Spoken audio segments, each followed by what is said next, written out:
I was muted. Are you all ready to go to the movies? I know I'm ready to go to the movies. I even got my gas station soda that's cheaper than the movie soda. Because you got to do it right. Concessions are overpriced, and we all know that.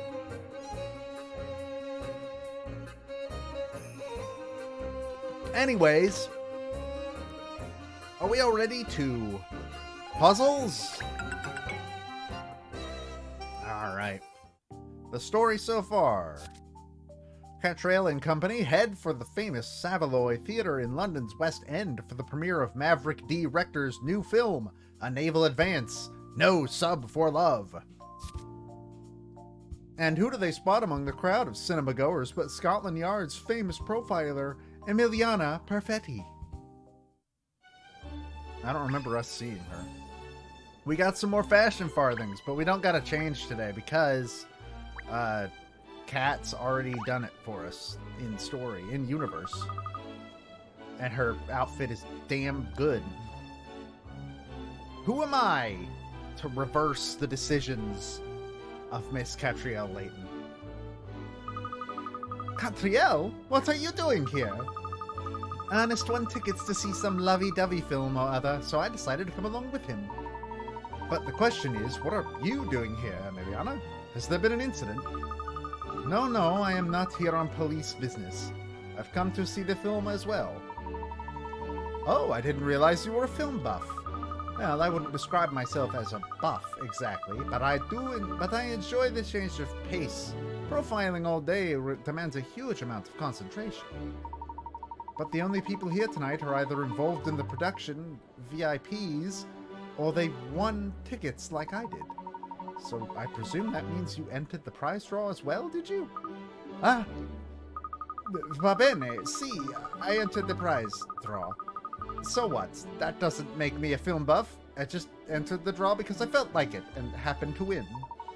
But that's incredible. I mean, it's such a long-anticipated release. The competition was fierce. The chances of winning were tiny. I had to enter the draw over 100 times before I won. Well, I entered more than 200. 200? None. I mean, I am just a very lucky person, that's all. Ah. What? I see. I understand. Yes, it's all very clear now. You put up a pretense about not really liking films, but the truth is you're here for the durian popcorn. What? What possible evidence do you have to support such a claim? I don't even like popcorn. You still refuse to admit it. It's not true. I'm not going to stand here and argue with you all night, Katrielle. I'm going in now. Oh, yes, so should we. I'll just get our tickets. Yes. Hello, sir. You're having a good evening, yes? Yes. This is rather delicate, sir. You see, yes, I'm afraid that dogs are not permitted in the theater. Yes. Yes, and you see, this ticket is only valid for 2 persons. Persons usually pertaining to humans and not canines, yes? Oh, I see. Gosh, Shell, I'm so sorry. It never crossed my mind to buy a ticket for you. Oh, Ernest, you'd forget your own head if it wasn't screwed on, wouldn't you? Fucking... Yeah, get him, cat! And you wouldn't! Well, there's nothing we can do about it now. I'm afraid you'll just have to wait out here until the film is over, Shell. Oh, sure. I'll just hang out in the street like a stray. I didn't even bring my coat. It's not even as if I could go back and wait at the office. These paws can't open no doors. Fine, all right.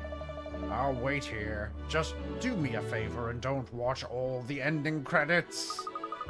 Good boy. We'll be back soon. All right, Ernest. Shall we? Oh, yes. What dorky deity have I upset to deserve this, eh? It's time to go watch a movie.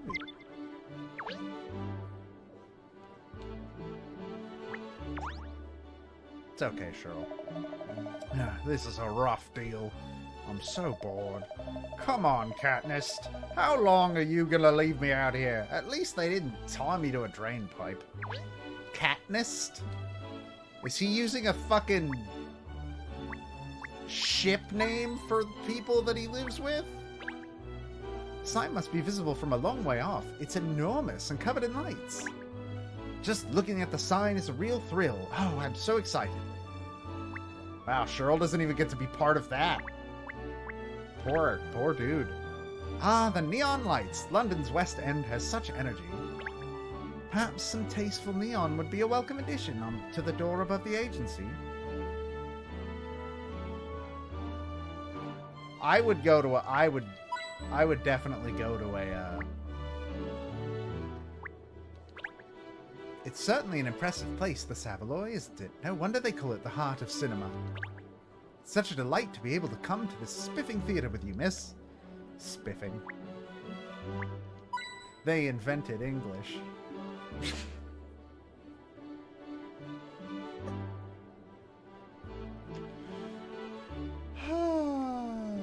I'm going to hell. Alright, which one of you has a puzzle? Not you guys. I still can't believe it. Exclusive tickets to the preview of Maverick Director's latest film. And you won them. You're the best, Benji. No, you're the best, Bess. The best for believing in me and giving me the confidence to enter the prize draw in the first place. Oh, you're just the best, and your luck is the best. I'm so proud of you. You know, there's supposed to be the best kiss scene ever at the end of this film. I can't wait. Where did I put my... I lost it immediately upon setting it down. And did you know the Savoy is like one of the best cinemas in the whole of London? No porkies. We have to take a photograph together outside. Try and stop me. I want to capture every moment we've spent together on film. Every single one. That went on for a fucking while. Hey, buddy, are you a puzzle? Wow, you're not a puzzle either. These ignoramuses call themselves fans. Oh, hello. Are you a Maverick Director fan yourself? Me? Ha. Please, don't sit me in the same stool as the rest of these open bracket, so-called close bracket fans. I'm a cineaste, not a fan. Sorry? I've seen every single one of Rector's films since his directorial debut, open bracket, including, I might add, everything from the independent years, close bracket. Oh, well, I see. You certainly aren't just a run-of-the-mill fan, that's for sure. Exactly. In fact, I think you'll find Rector's earlier works were discerning pieces of art for the cinematic connoisseur, but of course more recently he's gone for the crowd pleasers. Still, even in his more saccharine moments, his sublime composition, inimitable sense of style, and divine wordplay are present in spades. Of course, I can't comment on this particular film until I've seen it. Will it be his magnum opus or a massive flop? It's interesting to note that you've been talking for a very long time. Is there not a puzzle out here? That's surprising. That's like straight up shocking that there's no puzzle. Never mind, I found it. How interesting. There's a puzzle here by the poster. I expected some competition or other run by the theater, don't you think? I'm not sure what it is, actually. Well, no sense letting a good puzzle go to waste. Alright, the first puzzle of the day. Let's do it. A princess has been snatched away to the evil king's castle. A knight has stepped up to rescue her. Unfortunately, the knight's beloved horse is a little skittish. So getting to the castle won't be easy. The horse moves like a knight in chess in the shape of an L. You can jump over anything that is in the way, but you cannot land in squares with trees or poisonous lakes. Press and hold A over the horse to pick it up and move it around the board. Work out a path to the evil king's castle. Alrighty. Alright. Let's see.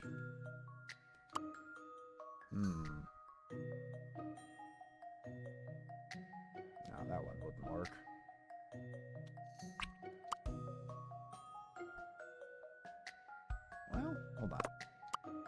go there. Oh no, we go here. No, we don't go there. Wait.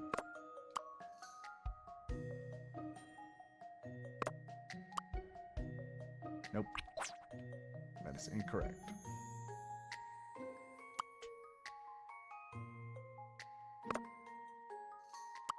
Fuck. Alright. I don't think that's the way we go. I think we gotta start here.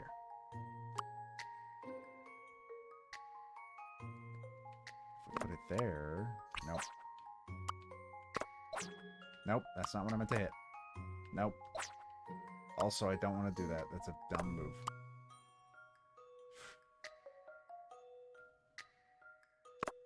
And then we can go here, which would still not get us there, because then we can only go... Yeah, won't work. Neither will that. Alright.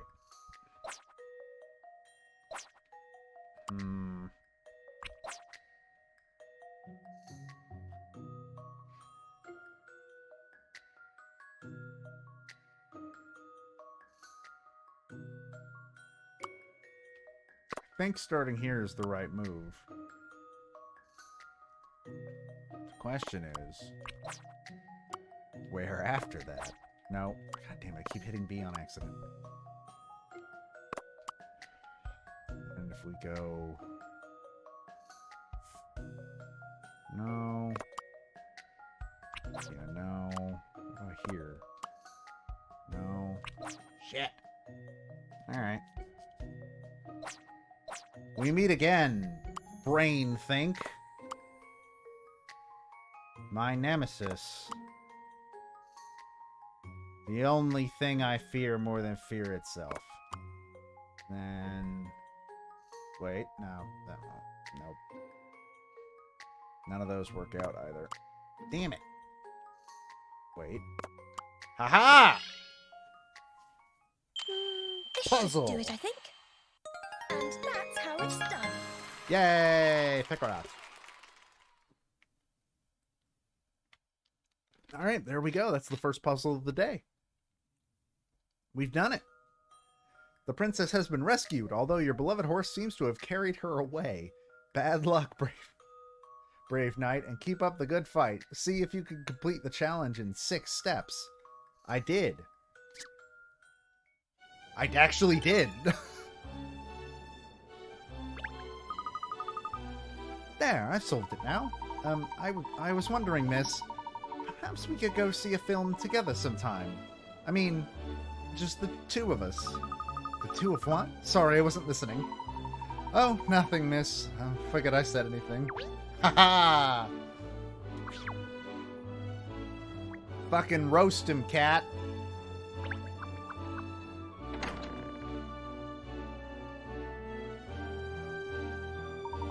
I cannot believe it's upon us. Maverick D. Rector's latest masterpiece awaits.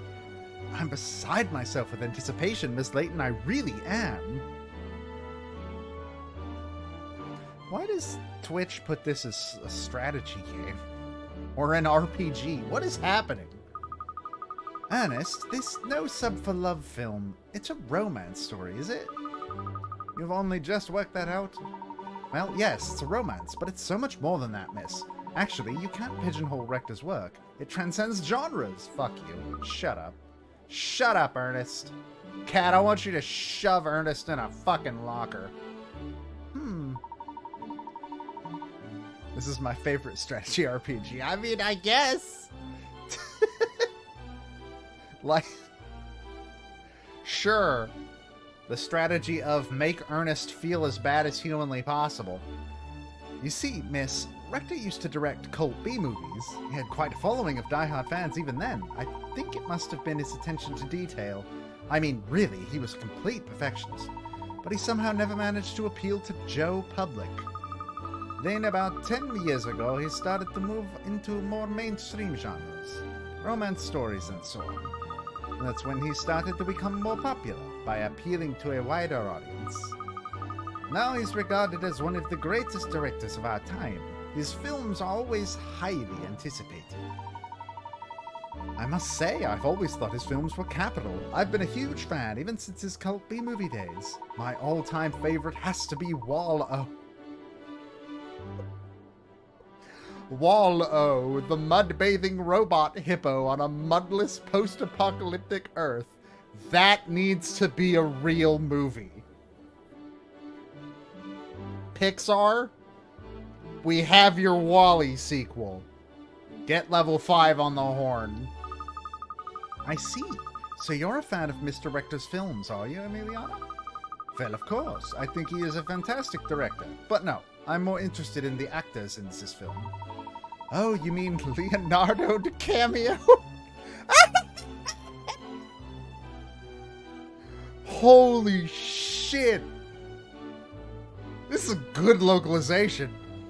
The lead, I hear he's ever so popular with the ladies. Leonardo DiCaprio might be the best fuck. Oh my god, I'm so happy. Well, he is extremely good looking, and an excellent actor, of course. After all the action roles he's played, I'm dying to see what he's like in a love story. Emiliana, I didn't take you for the lovey-dovey type. How cute. Oh, I didn't. I don't mean... I am not lovey-dovey. None. Anyway, when you finish teasing me, look. It seems the VIP guests have arrived. Oh? Animated cutscene. Yeah, I know. It's my webcam's fucked. I don't know why it's doing that. I think I need to unplug it and replug it in. But I'm afraid to do that now. It's the dragons. Well, London's wealthiest would be at an event like this.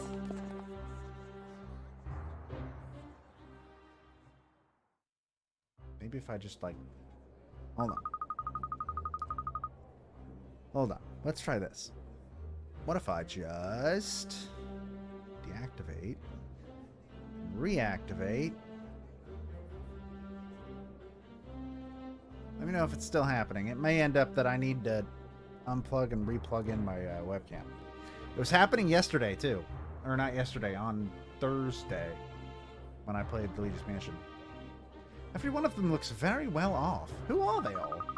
You are very poorly informed, Katrielle. Everyone in London knows who they are. They are known as the Dragons, the 7 Dragons of London. 7 Dragons? Yes, some of London's wealthiest residents. Moguls of media, finance, transport. Between them, they really control the city's economy. Ah, so we're gonna go Inglourious Bastards on this theater, right? That's the plan? Alright, I'm in. Let's do it. Although some of them do come from wealthy families, it's really only in the last 10 years that they've become so well known. Oh, not very long then, especially in a historic city like London. True, and of course it's not just people here in London watching them. The whole world's eyes are trained on these 7 multi-millionaires. Remember when the idea of a multi-millionaire was like, that's the one, that's the high tier. Boy howdy. Well, they certainly do sound very influential. You'll know one of them already. Ah, yes, Bea Loanida. So she's one of the 7, is she? Oh, we must go and say good day, Miss Layton. Yes, I think there's still time before the film starts. Let's go say hello. Hi, Mayor. Oh, she's got a puzzle. Oh, no. Oh, God. It begins again. Good evening, Pippa. Katrielle, I wasn't expecting to see you here. No, well, in truth, films aren't my thing. I'm here for the popcorn. I don't doubt it. I didn't realize you were one of the 7 Dragons of London, or that the 7 Dragons of London existed. Oh, that's really my father's influence, but I don't think of myself as a millionaire. I think of myself as London's mayor, nothing more. That's not what that fucking works. We made friends with the mayor. Last case. And almost got her to remove herself as mayor. And that's a very worthy title. Not everyone has what it takes to be mayor in a city like this one. You're too kind, Katrielle, but it's always nice to receive a compliment. Now then, there's someone I'd like to introduce you to. This is a friend of mine, Mr. Phineas T. Barnum. His name is Barnum. Howdy, it's a real pleasure to meet you. I'm sure he's supposed to be English, but I don't care. This man has a Texan accent now. So you're this Katrielle Layton I've been hearing about, eh? Ha ha ha! Pepper's told me all kinds of stories about you. All good. Ha ha! All good. Don't you worry. Come here, low and his visual quirk just makes her look. Yeah, she just looks like a regular person. I've been just dying to meet you.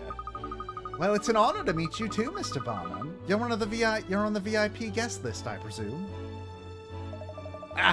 VIP guest list? That's a good one. You'll be saying I want a ticket next. Oh, so in what capacity are you here then? I was under the impression you either had to win a ticket or be invited especially. You don't have a clue who I am, do you? Well, I tell you what. I'll set you a little puzzle. If you can solve it, I'll fill you in. Sure. Everybody in this city is mean. I won't tell you what I do until you solve my riddle.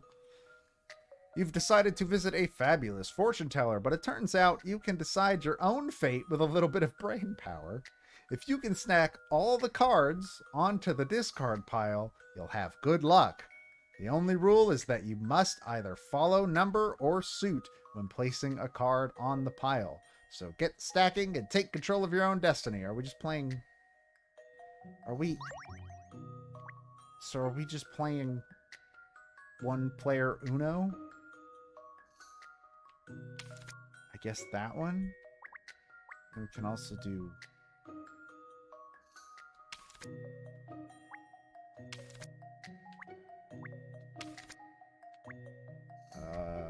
Nope, I already fucked up. I think... And we can do 7. Nope.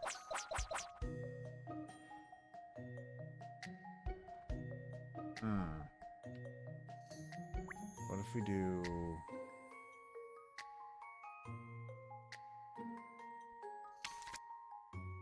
Let's try 8.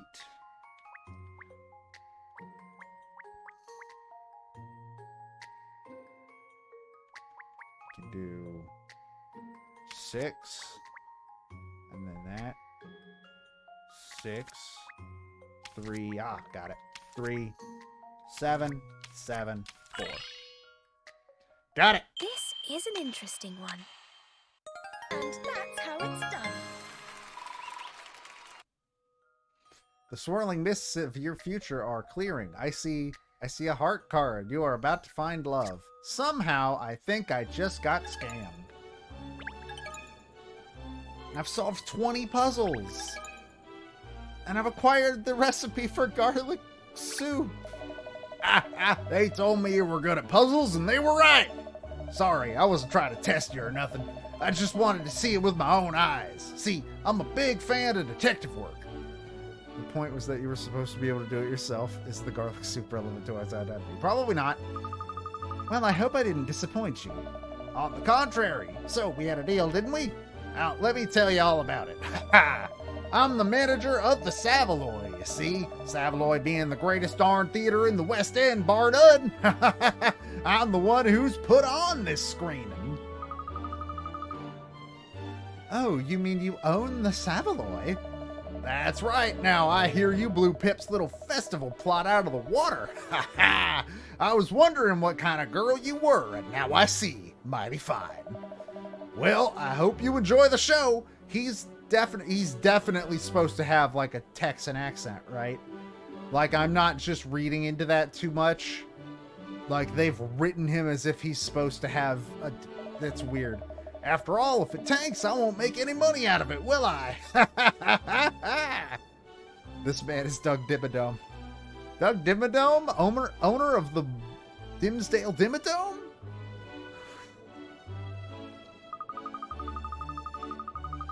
Well, the truth is, I'm really here for the popcorn, not the film.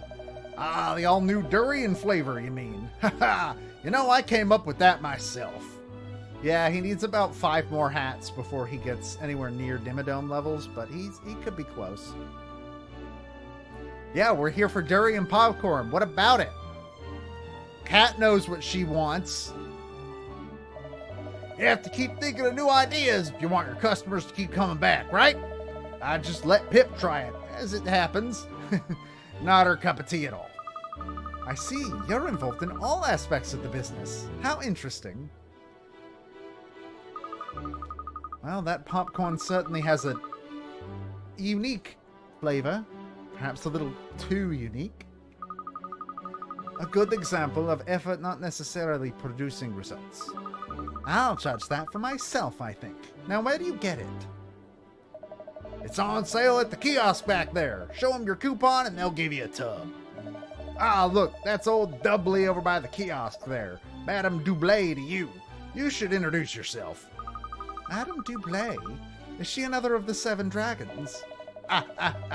Gretchen Doublé is a name you do well to remember, Miss Layton. Now, word of advice. Durians are fucking banned on public transit. I didn't know that. That's awesome. A word of advice. Never forget the madam. She controls a whole whopping great empire of businesses stretching right across the globe, you know. Yeah, she practically breeds money. They used to say the sun would never set on the British Empire. Fuck. Well...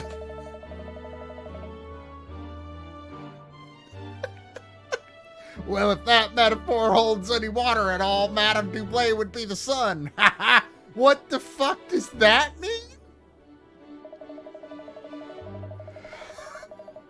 Jesus Christ.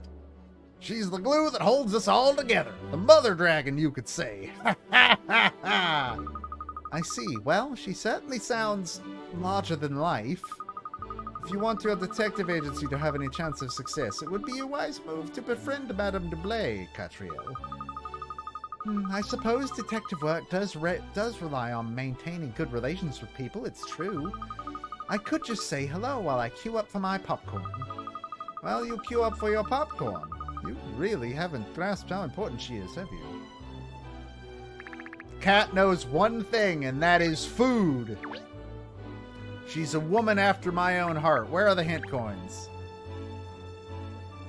Ooh, I like that poster. We could put one of them up on the office wall, perhaps. The posters for Maverick D. Rector's films are always a real delight to behold. I must remember to buy myself one of these posters before I go home tonight. Didn't realize Emiliana was with us. Hint coin! I haven't used a single one yet, and I'm terrified of the point... Oh, God. Why did I open my mouth? Why did I say anything? Oh, there's something caught in this leaf here. What is it? It's a puzzle, miss. Ooh, I say, I'd love to see you solve it. That's a weird fetish, Ernest, and you need to go see a therapist about that. Bed, brain, bleed. That is... You will die if you have... You'll die if you have one of those. Oh, no! Oh, no. Here we have a simple child's toy that consists of 5 rows of 5 wooden poles, on which you can thread colored beads. A little boy was counting the beads on, but he's lost count. With a view from above, from the front, and from the right-hand side, can you work out how many red beads there are in total? Fuck.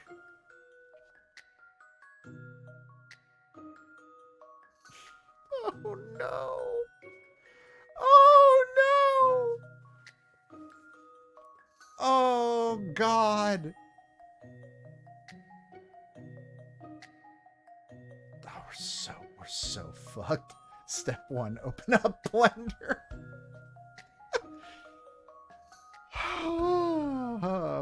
Okay. So, above is gonna be the place to start, I guess, even though I'm having trouble, like... Okay, so these are the same row, I think. Right? Am I right on that? I don't know. I don't know anymore. I have no idea. I'm second-guessing myself already. Why are there so many on this single row here? I don't have enough 3D head brain time. My spatial awareness is not made for this. Oh god. Fuck.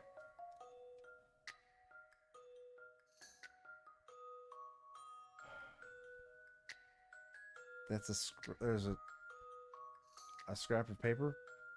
This? No, this is where you put the answer in. So this is the answer.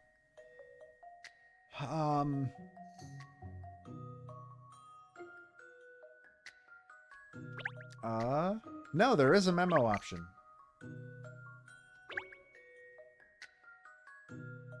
There is a memo option. The question is... Cool.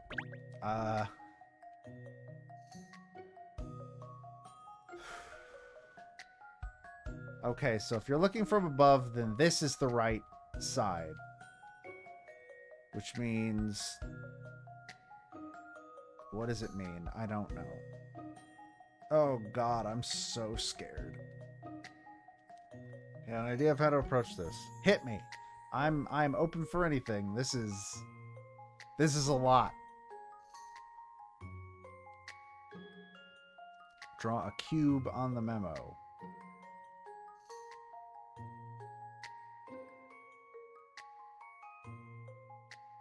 I'm sure there's an easier way to do this. So that you can map the sides on a 3D. I'm sure there's better functionality for this, but I don't know what.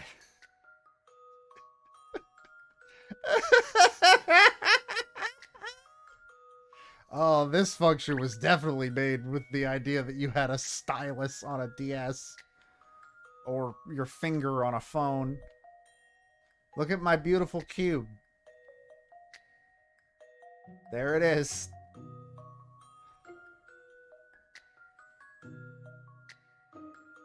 Art class. And if you... Okay, so... I think I understand what you're saying, but at the same time, I don't know if I can... So, like...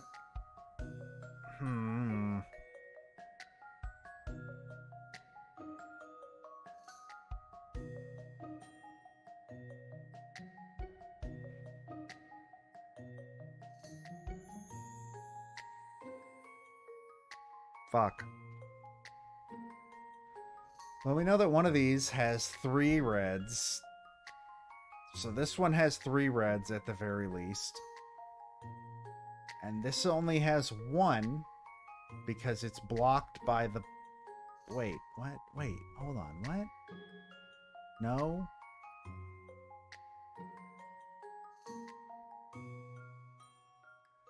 Unless these 2 are on a different...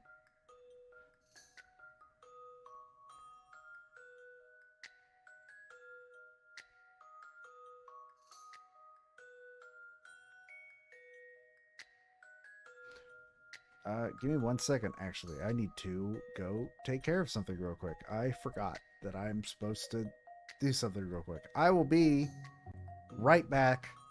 And maybe I'll figure out. Oh, God. I'll be back. 1 second.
Excuse you, I didn't go away to scream into the sky. I heard the cat do something. And then I remembered I had something out that the cat shouldn't be getting into, and I had to amend the situation.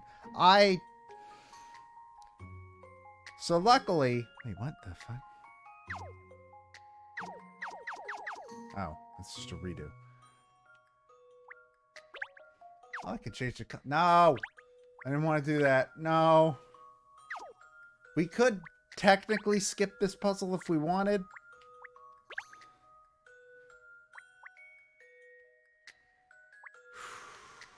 What is this? Oh, we can erase everything if we want. That's my only desire in life now.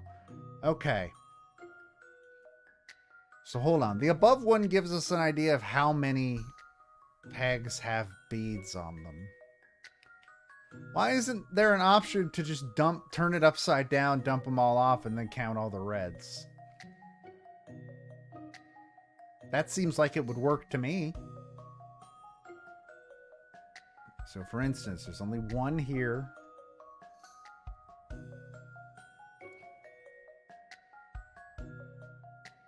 This doesn't make sense. Not with this.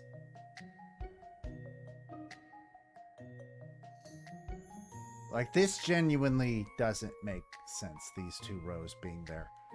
So that must not...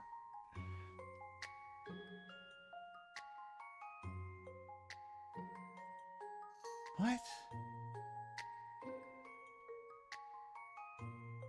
Okay, never mind. This does make sense. If that black is there, then there's... Yeah, okay. So that black is the only one on its peg.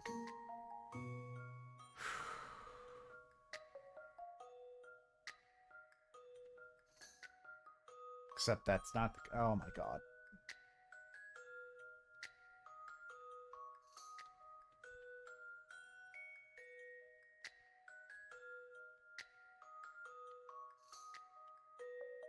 Is this finally going to be the one that makes me use a puzzle, hint coin? I hope not. Technically, we can't skip this one. But I don't want this to be the first puzzle that defeats me. So let's see.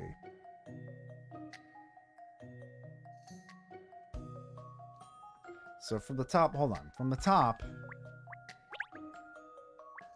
red is not even an option. I guess let's go with mauve. So, what is this? Oh, there we go. Perfect. So from the top, we can see that there are at least 1, 2, 3, 4, 5. So that's the ones that you could easily see from the top. So that would be this one, and this one, and this one, and this one.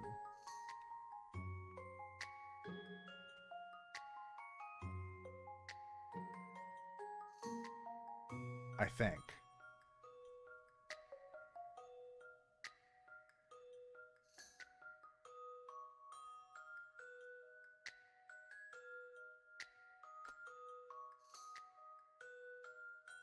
So that's 5. That one is alone on its thing. Wait, would you be able to see?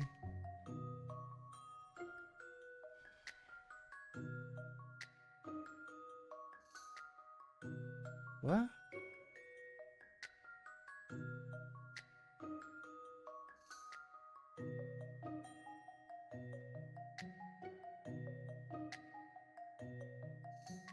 Alright, hold on.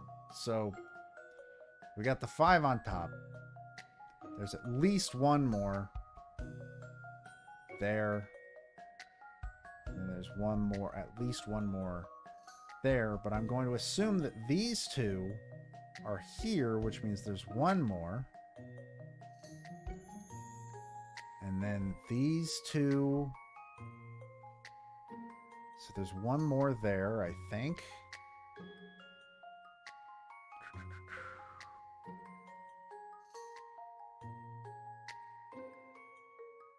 And this one we've been able to see, and this one we were able to see.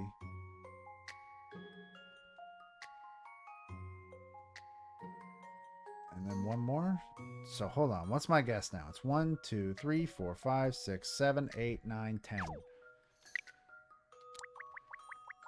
Layton, take the wheel!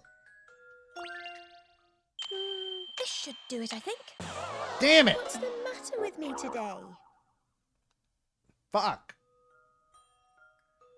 Maybe I missed a bead somewhere. Brain bleed sure is right. Okay. Alright. Did it erase my memos? It didn't.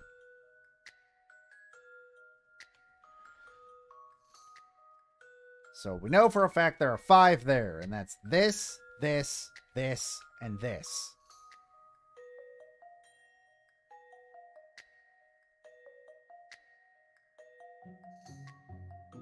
And then we know that there's one more under there, so that makes 6.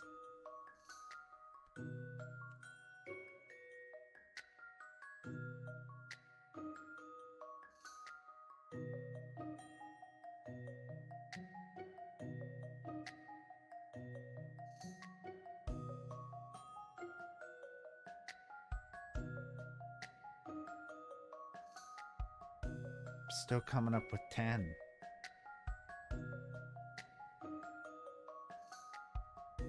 I'm still only coming up with 10.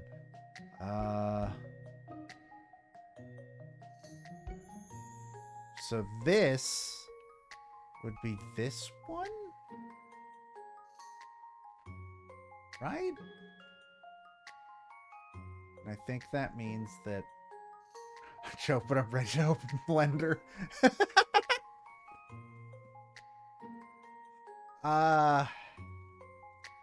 So this back here, that's this, I think. So hold on, I need a different color. Give me a nice, yeah, nice puke color, that works. That's not the tool I thought I had. Little pencil. I think that's that.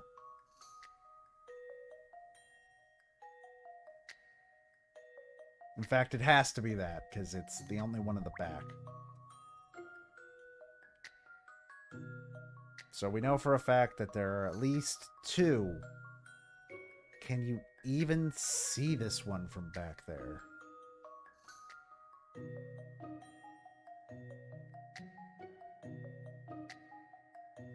I think...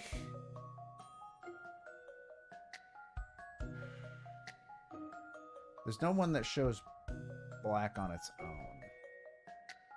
Wait.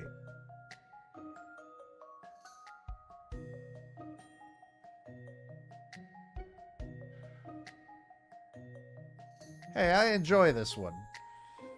Cat is cute. It's no unwound future. It's not even a diabolical box, honestly. But it's serviceable.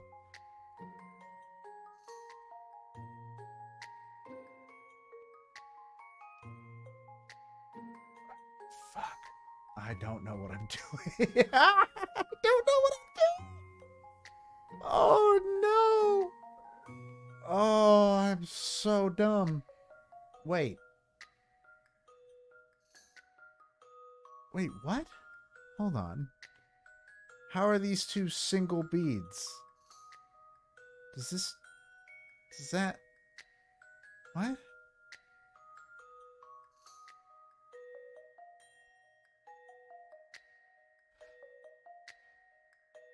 My brain has ceased functioning. Give me a second. I gotta reset it. Okay.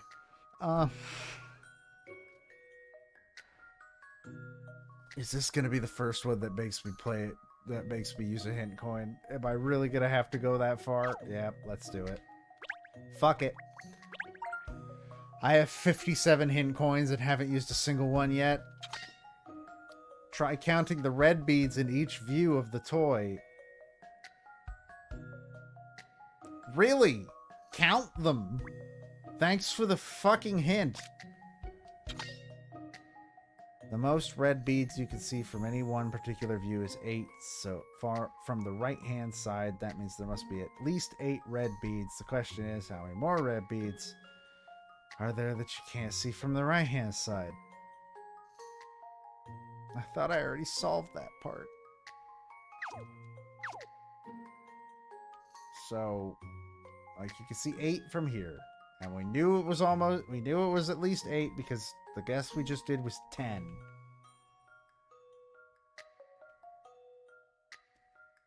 I only see 5 from the top. From the front. 7.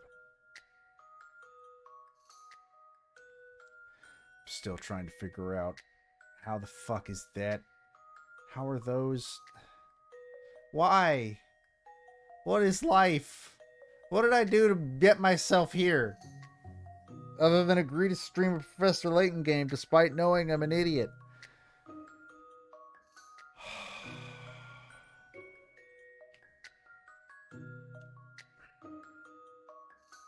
What if I just put 12?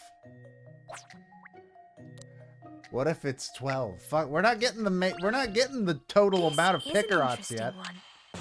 Okay, yeah, no. Of course that wouldn't be right. Not good. I agree, Kat. That was my one shot in the dark. I don't have another one in me. Alright. What if it's 9? What if it's 9? Oh, God. This is the first one to actually give me trouble in 3 streams. Okay, what am I doing here? What am I doing? What am I doing? What am I doing? What if? What if indeed?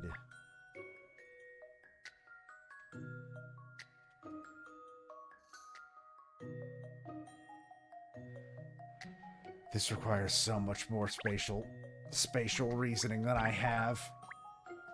One more. Looking at the view from above, the only rows with multiple poles of beads are the second and third rows from the top. So it's only the first 3 poles from the left on the second row and the pole with the black bead on top on the third row that could be hiding multiple red beads when viewed from the right. But you can't tell more than that from above. What? What? What? So...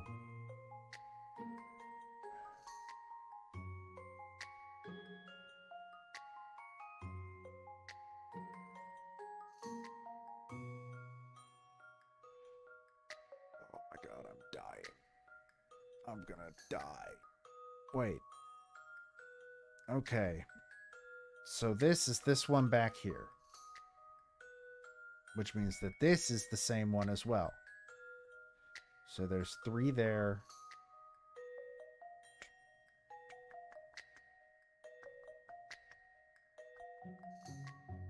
There's 4 in the row right in front of it. Right? No?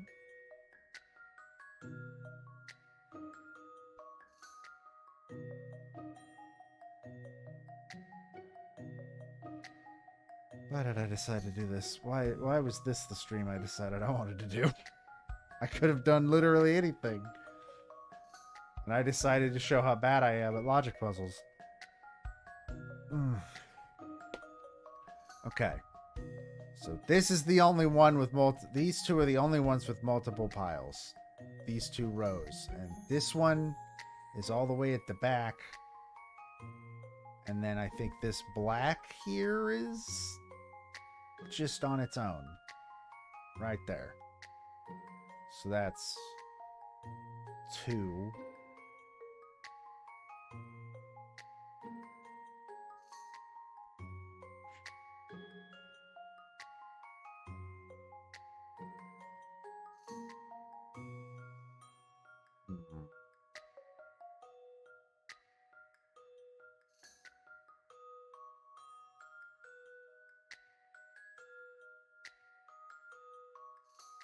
This must be infuriating to watch. Could have just played more Luigi's Mansion. At least there I could shout about tax evasion.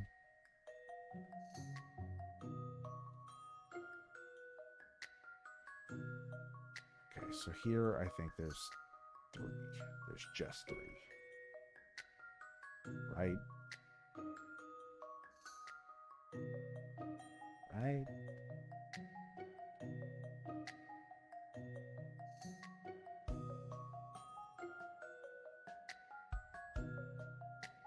Question is, where the fuck is this one? That one's near the front, so it's this one.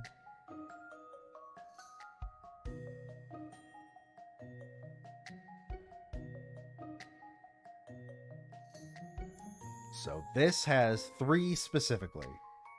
This row right here has 3. Or this post.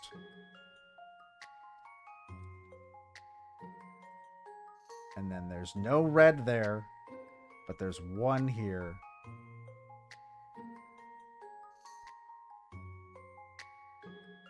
There's 1 here, which means there can only be 1 here. So that's 1, 2, 3. There's 4.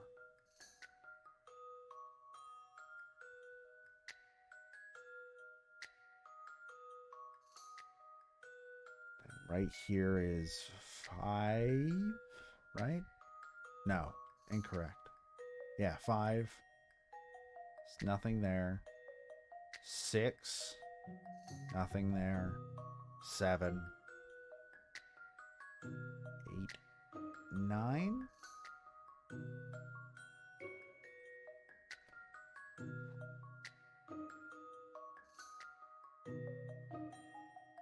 I'm gonna go with 9.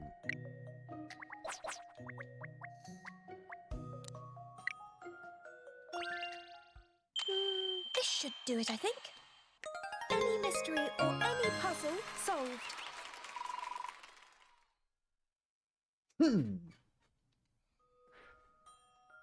You did it. You really need to be able to visualize things in 3 dimensions to crack that puzzle, don't you? Yeah, you sure fuck. It's almost like I'm not good at that part.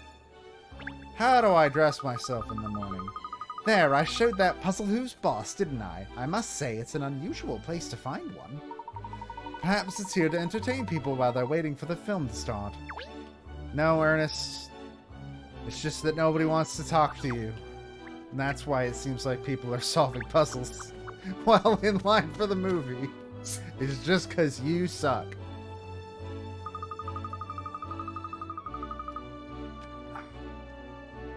Here we are at last, the kiosk. Time to sample the all-new popcorn delight. Oh no! What's the matter? There's no one at the kiosk. I won't be able to get my popcorn. Never mind, miss. How about introducing ourselves to Madame Dublé instead? So near and yet so far. You mustn't be down in the mouth, miss. English people shouldn't be allowed to words. Just because they invented the language means they get to do this? No. No, I say. Remember, Mr. Barnum said she could be a very useful contact. Yes, all right. Let's say a quick hello, then. Do you know which lady she is? I suspect that lady over there who might be who we're looking for.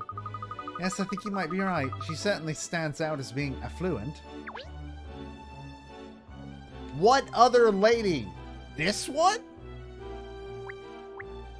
There's one other lady present in this scene, Cat.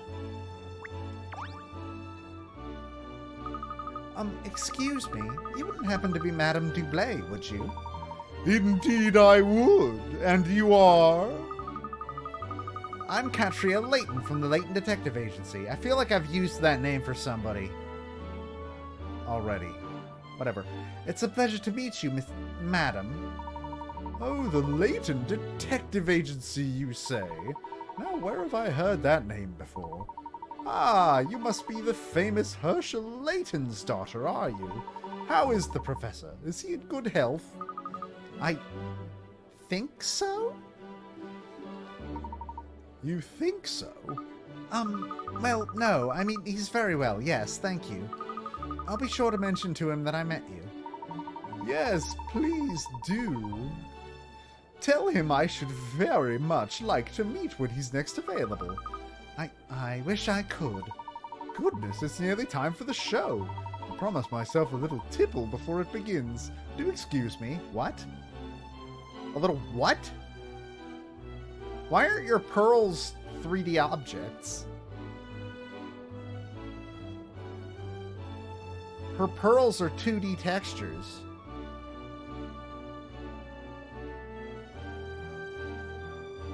Were you really that hard on for polygons? That hard off for polygons? Well done, Miss Layton. I think you made an impression. Whew, I don't know, Ernest. All this hobnobbing with the rich and famous is taking its toll on my nerves. But these are all pre-baked animations. Polygons shouldn't matter that much. They're all pre-baked. They're not being rendered in real time. Oh, I don't believe it. Over there, look. It's Maverick Director. I can't believe that's his fucking name. Ladies and gentlemen, I'm Maverick Director. Thank you all for coming to see the premiere of my new film. I hope you enjoy A Naval Advance No Sub for Love. The screening is about to begin, so if you'd all like to make your way to your seats. Oh my giddy aunt, I can't fucking stop it! I can't believe it. It's the real Maverick Director, Miss Layton. I've never seen the real Maverick Director before. But you've seen the fake one. No, I didn't mean... oh, there's no time for that. The film is about to start. We must take our seats. Aren't you forgetting something, Ernest? First, I have to redeem this coupon for my durian popcorn. Oh, and look, the kiosk attendant has returned. But what if the film starts while you're waiting for it? Everyone else is already inside. Quickly, miss, we must hurry. Fuck you, Ernest. No! This isn't a date, asshole! Oh, poo. What a pong there is coming from that popcorn machine. What? Ah, it smells exactly like real durian fruit. Quite overwhelming. There it is. The distinctly delicious whiff of durian-flavored popcorn. Why is that the flavor that has to get you? Pong is bad smell, I guess. Ah, yes, sorry for the wait, ma'am. We have a full house tonight with all the VIP guests demanding attention. Ha, yes, it's been quite busy, I'm afraid. I see. Well, anyway, I believe this coupon entitles me to some free popcorn. The new durian flavor? Ha, yes, that's correct, ma'am. However, the feature is about to begin, I think. So, ha, yes, please take our seats immediately. Fuck you! Fuck you! Give her popcorn! You're right there! Fuck you! Give her the popcorn! I'm sorry, miss, but we really must go in now. Huh. I would like to submit a Yelp review, please. Shortbread and chocolate fudge. Would you like me to buy you a drink, Miss Layton? Well, apparently we're not allowed to, Ernest. I thought this was Englanderica, but it's not, apparently. French onion juice? Not soup? What a strange idea for juice.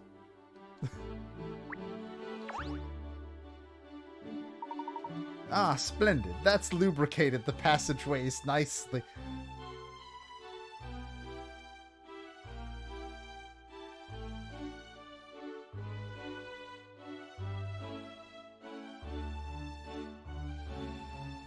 Now I shall be able to sit down and enjoy the show. I can't wait to get off my feet. Gonna talk about your fucking bunions next? What's happening? What is happening in my life currently? Obviously, if it's cordoned off, I wouldn't dream of going in there. It's not what a gentlewoman does. Oh, I was hoping we'd be able to see what the balcony seats were like, but no such luck today. The balcony seats are reserved for members of press and VIPs. I see. Sweet, we've replenished one hint coin. Fuck! Oh, I say, miss, a hidden puzzle. Look, I thought you wanted to get in your seat, asshole. Well found, Ernest. Why don't you solve it, seeing as you found it? Me? Oh, well, all right then. Can't very well shy away from a puzzle and still claim to be a worthy assistant of the great detective Katrielle Layton, I suppose. Okay, sure, give it to me. Give me the puzzle. Go with the flow. The dog has to wait outside because dogs aren't allowed in movie theaters.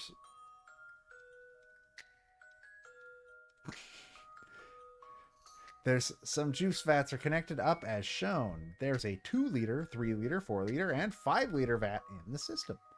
Well, only we can hear him talk, which means he probably actually can't talk. When you select a tap, juice flows in the direction of the arrow on the tap until either the vat it's coming from is empty or the vat filling it up is full. Fuck, it is the water cup puzzle.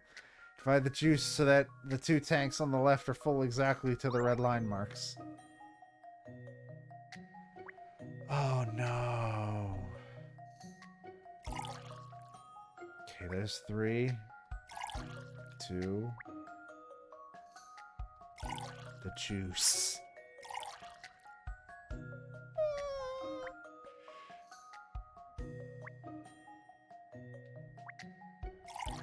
And then we put... Okay, that one's done. See? Oh, we already fucking got it. All right, cool. I win. I did it. So, in conclusion...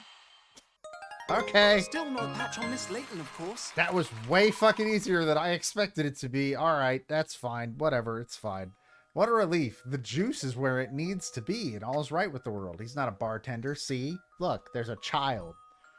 Are you serving alcohol to children? I hope not. They don't deserve it. And also, alcohol's disgusting. Oh, top drawer. I did it! Ernest, you are really, really trying my patience tonight, buddy. Well, Ernest, that was very impressive. Anyone would think you were vying for my position as chief detective. Oh no, Miss Never.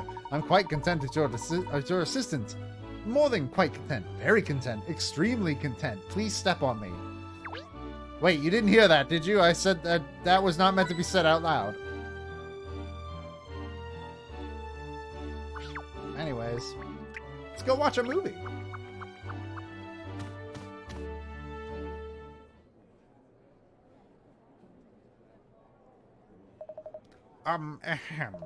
Ladies and gentlemen, welcome. Welcome to the premiere screening of my latest work, A Naval Advance No Sub for Love. The story begins with a young couple who meet at a ramshackle old cinema out in the sticks. The man wants to become a film director, whilst the girl nurses her dreams of being an actress as she waits tables in a local cafe. A turn of events sees the pair on a luxury cruise ship together, and they fall more and more in love as time goes on. But then, something terrible happens. The ship, a relic from an ancient civilization, starts to sink into the sea. What? What? The ship is a relic from an ancient... What? The situation is desperate. There seems to be no way out. The couple are doing everything they can to survive. Ha ha. Well, I think I'd better stop there. I don't want to spoil your enjoyment of the story after all. I'll just finish by saying that this film is a culmination of years of work and marks, I believe, the pinnacle of my career. I'm sure you're all going to love it. Of course, it would never have been possible without the support of so many people. The fantastic actors, the cameraman and women, the sound crew, my assistant artistic directors. I know it's supposed to be like the cameraman and the camera women, but my brain first says like he's thanking the cameramen and also women as a concept. The editing staff, and above all, my wife, who has been a constant source of encouragement and never stops believing in me. I'd like to say an enormous thank you again to everyone involved in the production. So without further ado, I present to you a naval advance, no sub for love. Oh, fuck yeah, it's animated. Thank God.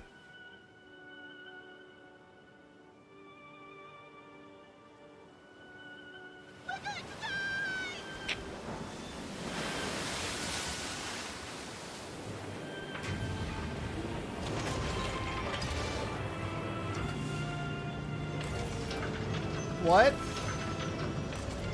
Why is this ship turning into the helicarrier? What the fuck is happening?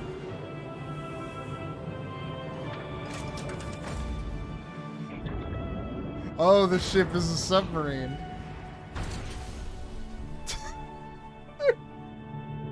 Their faces are so good.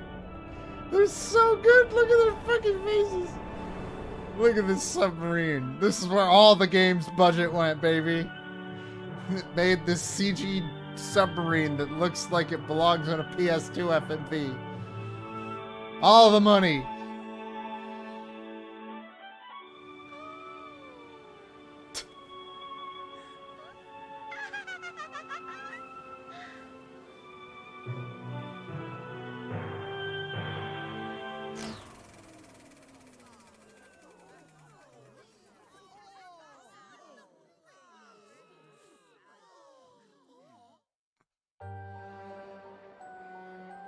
What's going on? What's happened to my film? Why is it cut there?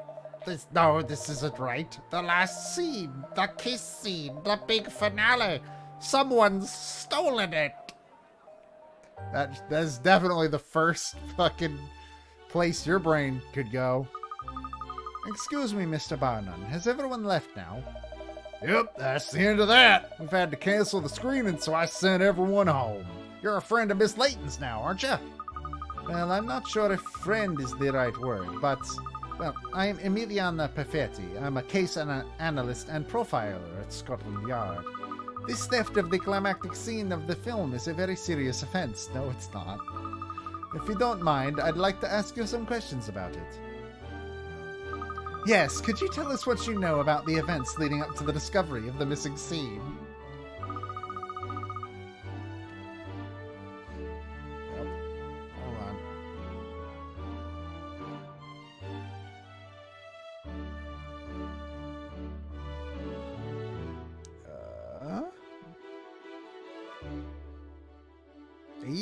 Rad.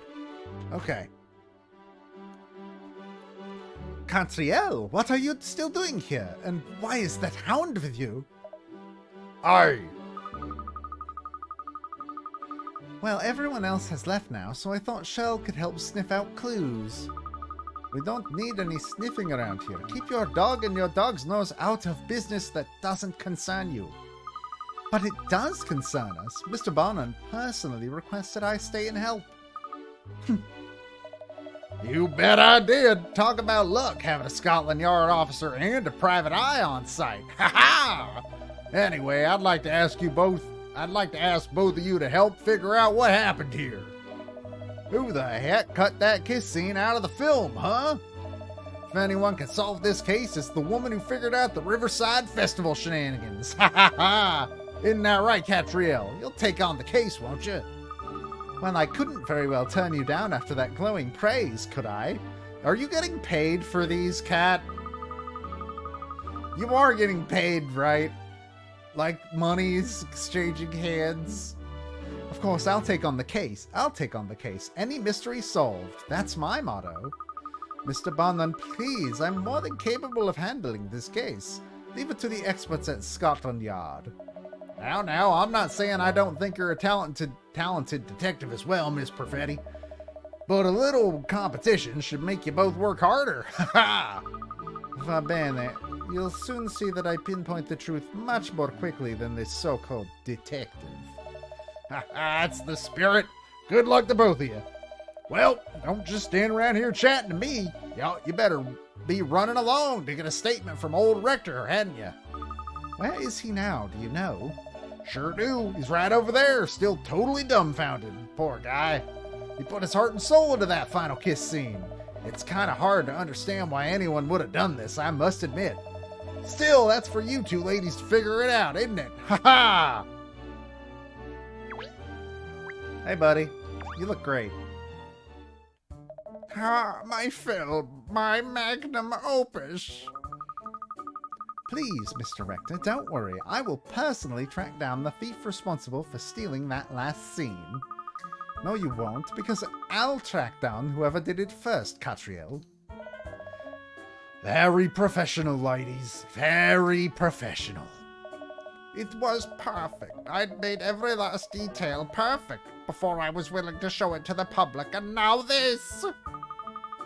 Surely the negatives are still available. You'll be able to produce a new reel for another screening, won't you? But didn't you see the audience's reaction? They were frustrated. Without that final scene, the story doesn't hang together at all. Then you wrote a bad story, buddy. I wanted to give people the perfect film. I've put my heart, my whole life into this project. My heart and soul.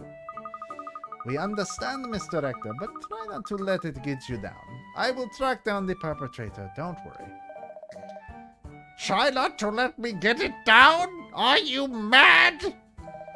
This is a disaster. A blow like this just before the official release is the death knell for any film. And just when I thought I'd made it to the big time, when I'd got in with the top studios, now it's back to trying to make ends meet again. What am I going to tell all my crew? I thought I'd finally be able to pay them what they're due. This is terrible. Have you not paid your people yet? Dude. Pay your employees. Please try to calm down. Now, tell me, do you have any suspicions at all of about who it could be? Who could be responsible? Fine. Responsible for this desecration of my work? Obviously someone who doesn't like my films. How am I going to face my crew? My wife, even. They were all on tenterhooks waiting to see how the audience reacted. I just want the ground to open up and swallow me up. I wish I was on that submarine right now, sinking. Yes, well, thank you for your time, Mr. Rector. Sinking. He's dead. He fell through the floor and he died. Damn. Oh dear, he's really taking this badly, isn't he? Yes, ridiculously so. I give up. I'll try talking to him again once he's calmed down. You can't blame the guy for being upset. This movie was a big deal to him. And he's not the only one who's troubled by what's happened either. I'm kind of sour myself. Well, yes, I imagine you would be. This is going to affect sales for you after all. I like the way you think, Missy, but it's not just that. I'm a big fan of Rector's work, you see. I was looking forward to the whole world finally seeing what a great director he is. Now this has happened. All that talent could go to waste if we're not careful. Why would this break his career?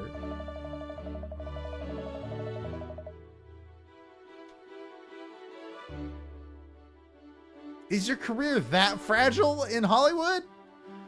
So you two ladies better get a move on and figure out what happened to that stolen scene. If it'll help, I can give you access to anywhere in the theater. In fact, I'll just tell security to give you free reign. There's the projection box around the back. Normally it's out of bounds, but I don't mind you going in there to investigate if you need to.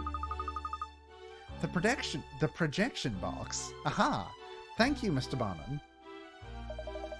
What are we waiting for? Let's hightail it over to the projection box then. Yes, I agree. We should start by investigating the film reel. Is there something wrong, Emiliana? I've come to expect irrational behavior from you, Katrielle, but really, talking to your dog. Hey! If I might quote one Patrick Boivin, dogs can talk. Yes, it's wonderfully therapeutic. You should really try it sometime. Anyway, are you coming with us to the projection box? No, I will be carrying out investigations elsewhere first. Amateurs tend to put me off, and I might miss something crucial. Hey, fuck you, Abiliana. You see, Katrielle, every criminal, no matter how careful, leaves a trail of telltale signs following a crime. Only a skilled profiler like myself can read them, of course, which is why I will solve this case long before you do, and prove the superiority of my methods. I look forward to it. Don't mock me. Va bene. You'll see soon enough. I really wasn't mocking you. I am looking forward to it. She doesn't have the ability to mock. Allora. Until later, Katrielle. Just try not to disturb the scene too much, won't you? Man, Emiliana sucks. Anyways, let's go into the projection box.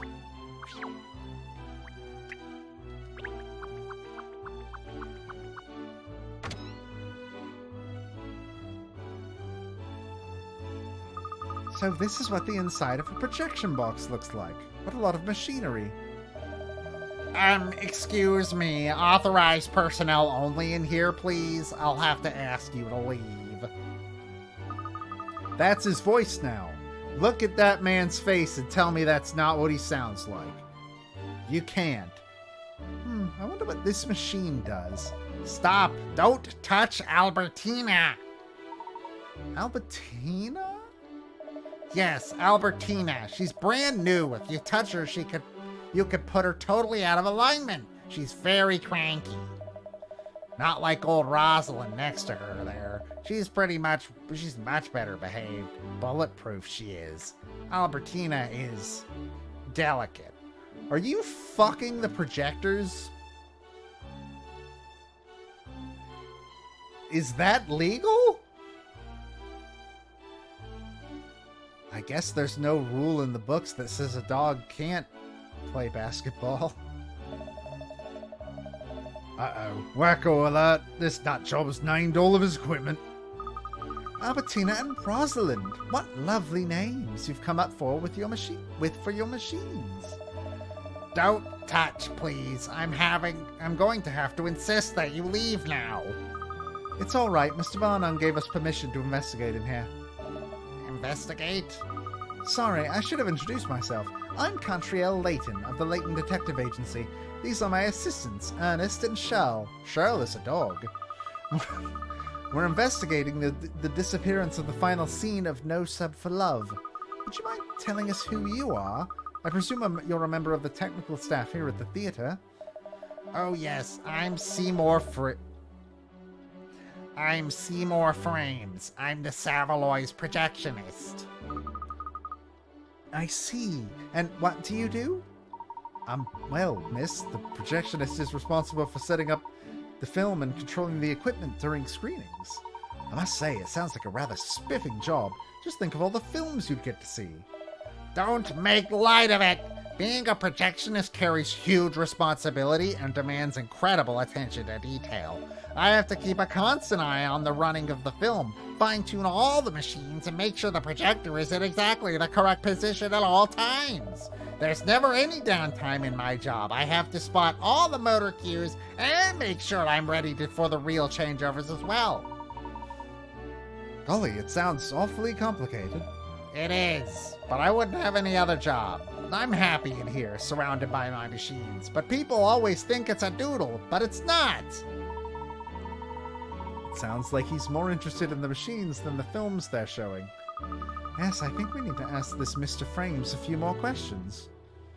But first, let's find the puzzle that is assuredly here. So, is this one Albertina? Is it? No, that's Rosalind. Albertina's the one next to her. Oh, I do apologize. Look, it's easy to tell. Albertina's the one with the beautiful curves. Rosalind's the one with the gleaming skin. I don't want to get stuck on this, but I need to ask you again. Are you fucking the projectors? Barking! Completely barking! Of course, Albertina doesn't always listen to what you tell her, but that's just part of her charm. Is it? I see.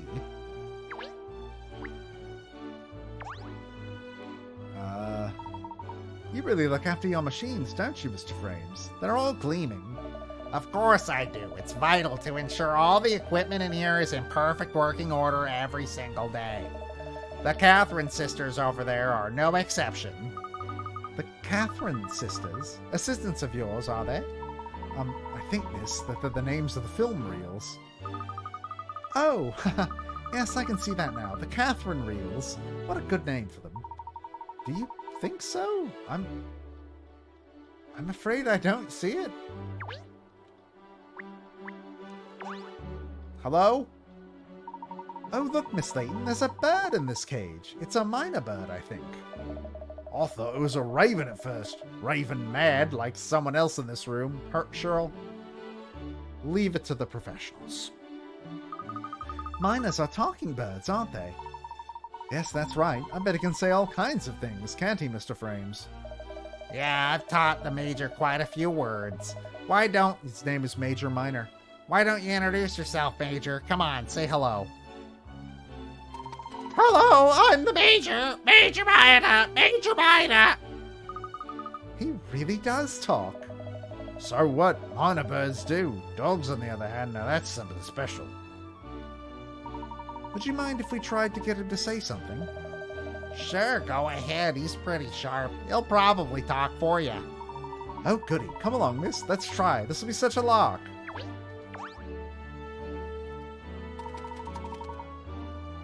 Hello, how are you? How are you? He's very polite, isn't he? Shell, why don't you try talking to him? Perhaps you'll be able to understand each other. Can you speak Swahili just because you're human? I only speak dog, alright? Not bird. Really? You've never told me that before? You've never told me if you could speak Swahili. Point is, so far I've only met a few humans who can understand what I'm saying. Maybe there are some birds or cats out there who'll understand me as well. But I've never met any of them if there are. I didn't realize there were all these limitations on what you can and can't do. What a disappointment. Oh, sure, I'm such a disappointment, because a talking dog is so mundane. Again, I know we've covered this, but for a Layton... Yes, that's like a Wednesday. Oh, well, I suppose I'll just have to try to communicate with the bird myself. So, Major, did you see the film Thief? Saw the thief! Saw the thief! Jeepers, really? Who did it? Who did it? Who did it? Yes, who did it? You did it! You did it! Of course I didn't do it. Didn't do it! Didn't do it! Ha ha! Who's a pretty Wally then? Who's a pretty Wally?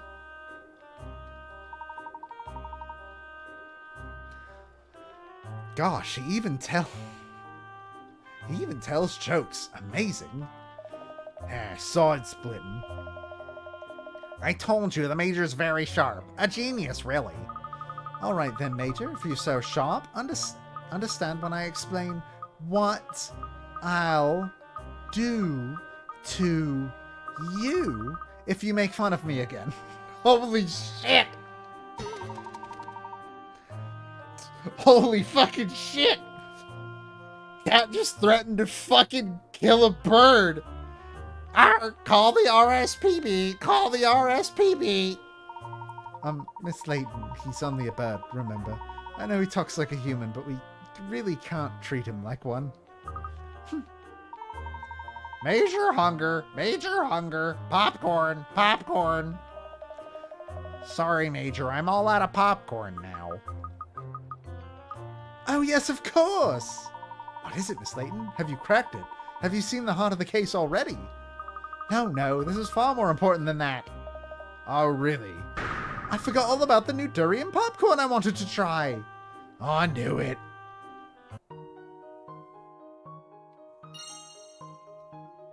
I guess that, yeah, there it is. The minor bird. Frames adores his pet minor bird called the Major and brings it to work with him in a cage. The bird can speak, but it's unclear whether it can understand humans. I don't know, it seemed pretty understanding when Cat threatened to kill him. Coin. There, see, we got no other hint coins. Fashion farthings! Now I need to figure out what we're wearing next week. Cat won't have picked it for us this time. Fuck. Ah, ceiling hatch. That certainly deserves investigation. Have you noticed something, Ernest? I knew it. There's a puzzle hiding here, miss. Look. Please don't be one involving spatial reasoning. Fraught fishing 2. Oh, it's this again. Sharks are on the prowl at a very popular fishing spot, and they're very hungry. You have 3 different types of bait to catch all the fish in the area, but you can't afford to throw any bait too close to a shark, or it will notice and try to bite. Where should you throw your precious bait? Your bait attracts all the fish, including any sharks, within a certain range of where you throw it, and each different type covers a... yeah, we've already done one of these.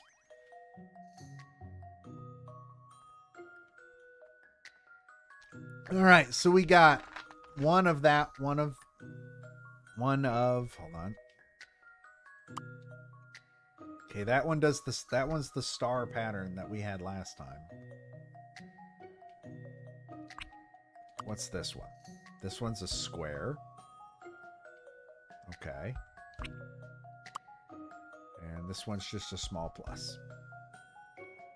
Alrighty. Well, let's start with the big one, I guess.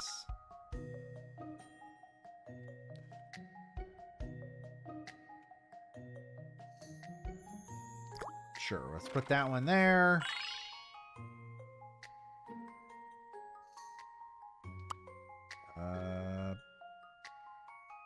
I don't think that's right.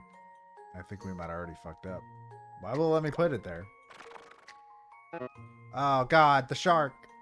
Oh, failure. I don't think that's where we want that one.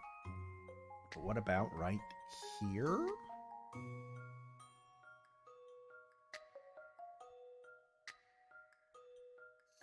This doesn't seem right either.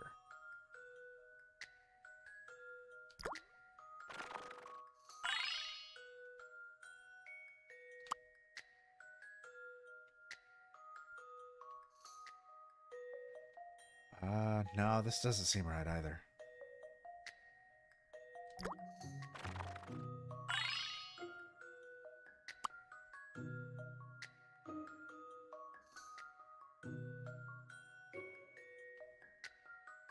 No.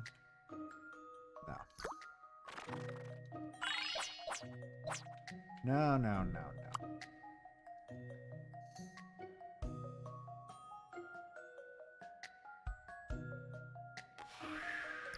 Let's try that.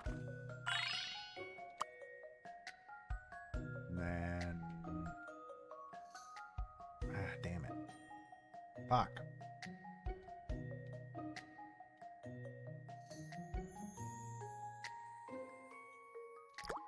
Sure, put that there. Put this here. Nope. Nope. This is not correct. I don't have any more bait.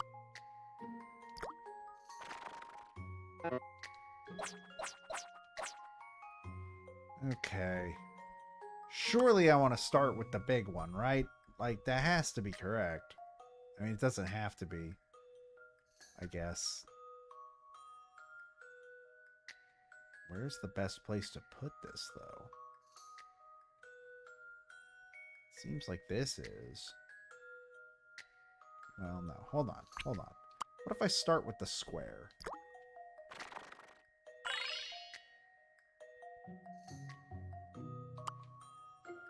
Then we do the plus.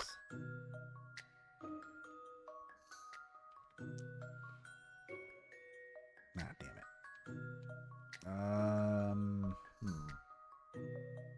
The outfit for this week is very solid.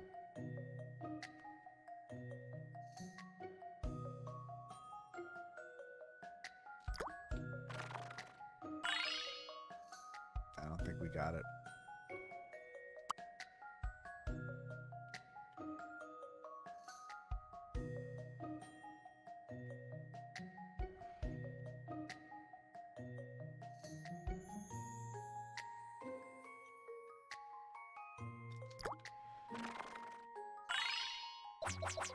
I think we want to start with the big one. I think we want to start with that.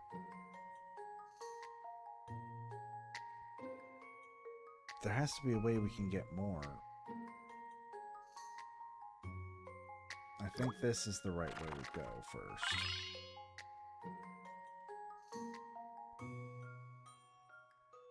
And then...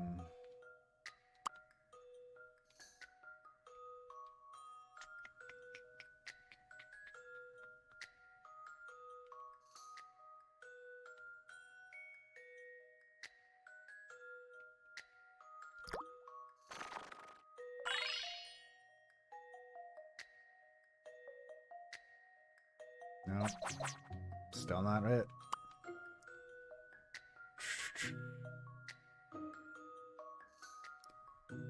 Is there anywhere else I could put this where it might make an impact? Not really. I feel like it kind of has to be taking out this.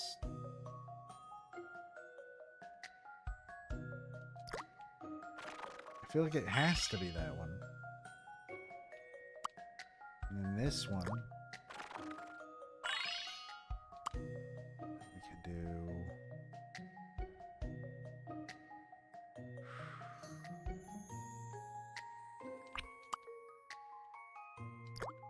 that. Wait, no. No. Ah, shit. Never mind. Never mind. Fuck.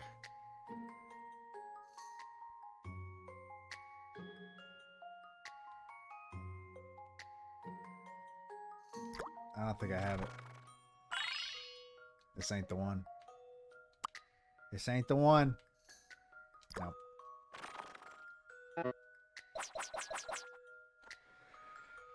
Okay.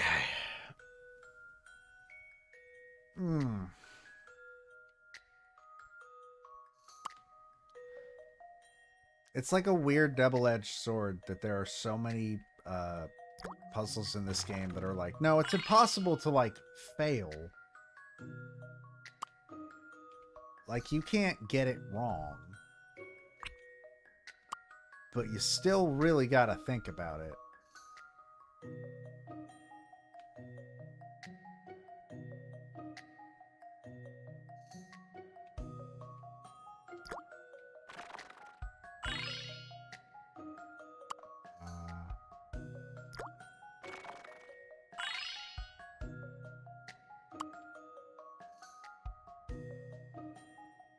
Nope.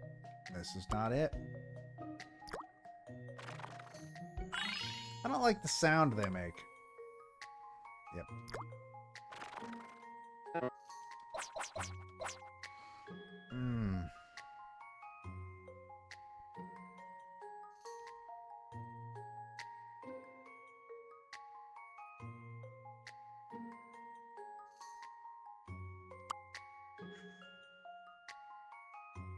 There has to be another spot where I can put this.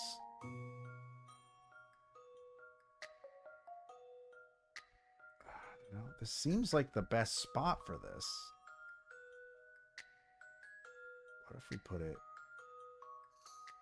Would this really help anything? I don't think it would.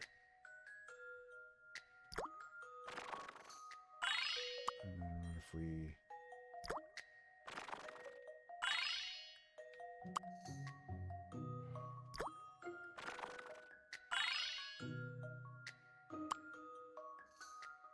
Nope. Well, what if we put... Takes care of all of those.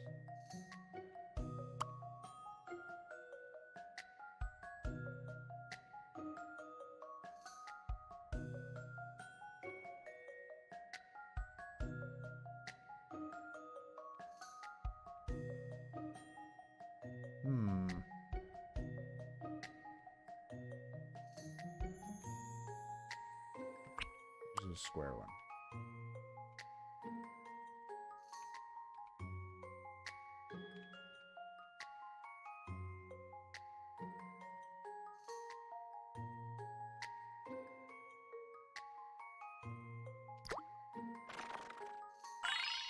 I don't think this is it. This is also not the one. Well.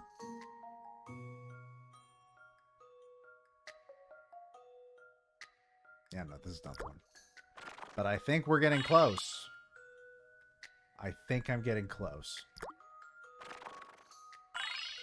Yeah, I'm only missing one. I can get all but one. So I think starting with this is a good call overall. And we can do this.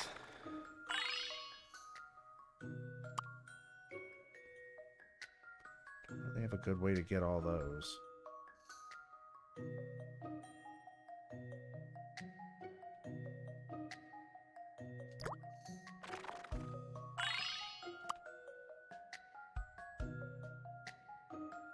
There we go. Got it. Nope, no we didn't. I just did the exact same thing I already did. That was the exact same thing I just did. That didn't work. God damn it. I think starting there is the right move. Can I get...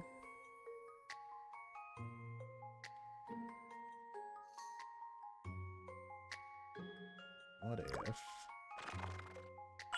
that...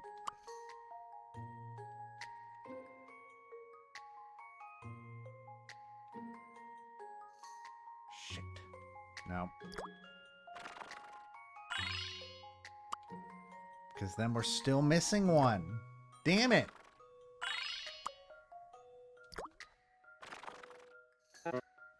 Why do you need all the fish? You know, there are people that would like some of the fish. And you're over here being like, oh, but I have to have all of it. If I don't, my family will starve. Well, you know what, buddy? Whose family isn't starving anymore? The climate disaster has hit us all. We got it. We're done with the puzzle. We did it. Yay! This is an interesting one.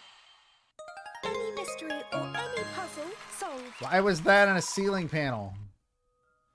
You did it. You caught loads of fish. That's tonight's dinner taken care of. Just need to find somewhere selling chips with a healthy sprinkling of salt and vinegar to go with the fish. Wait, healthy? What? Oh, jolly good, miss. That was inspiring to watch. The puzzle is solved, but the mystery of what lies behind that hatch remains. What's in the hatch? Tell me what's in the hatch. Oh, cool, another puzzle. All right, great. Excuse me, Mr. Frames. Could you tell us what you were doing before the screening today? If you're expecting me to talk to you, you can help me solve this puzzle first. Well, Mr. Seymour Frames, fuck you. Circuit Unbreaker.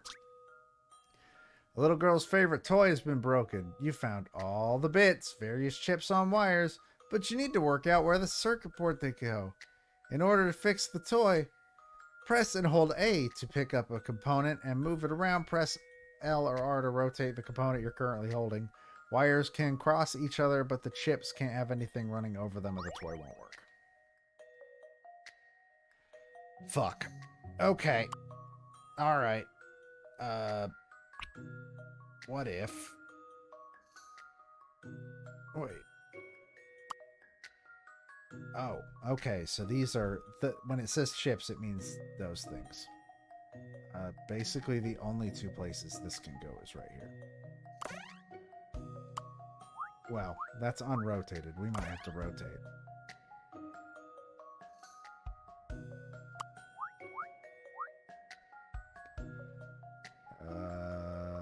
Yeah, we gotta rotate the purple.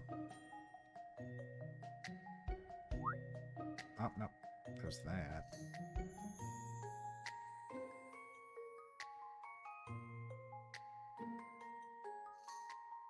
Yeah, but that won't work. Okay, pick this back up. What happens if we rotate this baby? Let's rotate the cushions.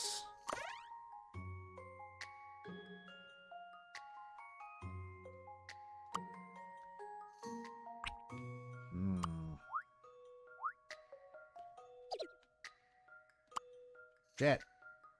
Wait, what? I thought it said they can overlap with each other. You lying game and your fully comprehensible rules. If I want your fucking opinion, I'll ask for it. I'll give it to you. It's what my family says too often. It's how we know that we're not well.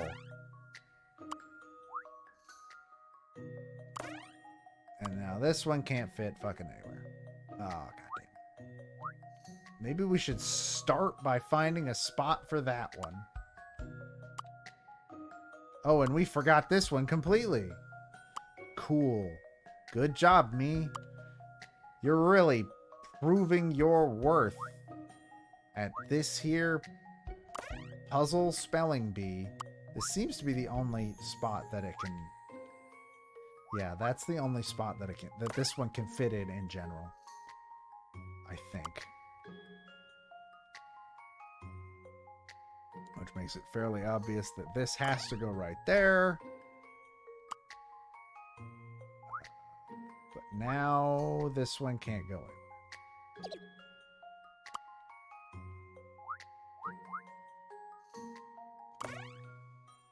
Except now this one can't go anywhere. God forbid this one goes anywhere. Oh boy, alright. I'm pretty confident about there not actually being a spot other than that for the orange one. I think the orange one is pretty well, like, it doesn't fit. It doesn't fit anywhere else. That is, this we know for sure. Oh, wait, nope, never mind, it does. God damn it. Okay, so then there's that. And then what if we put that there?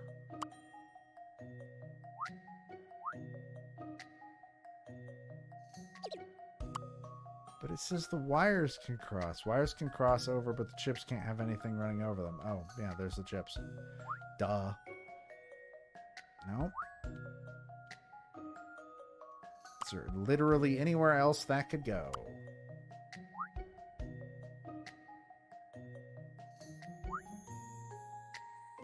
What if we put that there?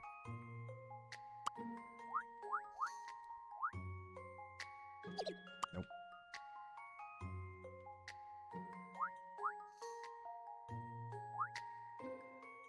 There we go. There's that. Got one there. There we go. Finally. So, in conclusion... Thank goodness I got that right. Otherwise, Katrielle would have fucking shot me, probably. Fixing toys like this is a piece of cake to an electronics whiz like you. Let's not get carried away.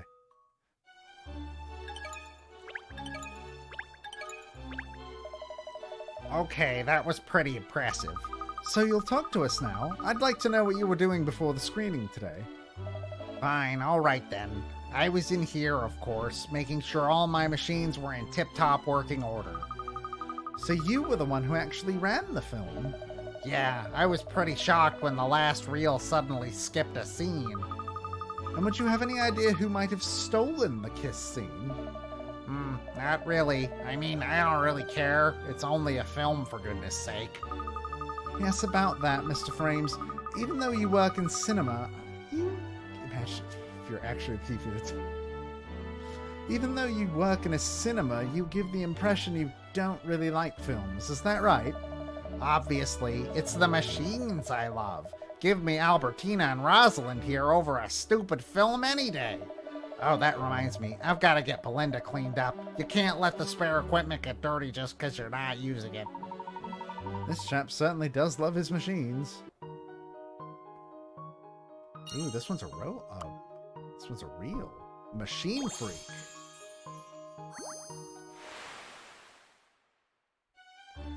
Projectionist Seymour Frames has named all his beloved equipment but has little interest in films.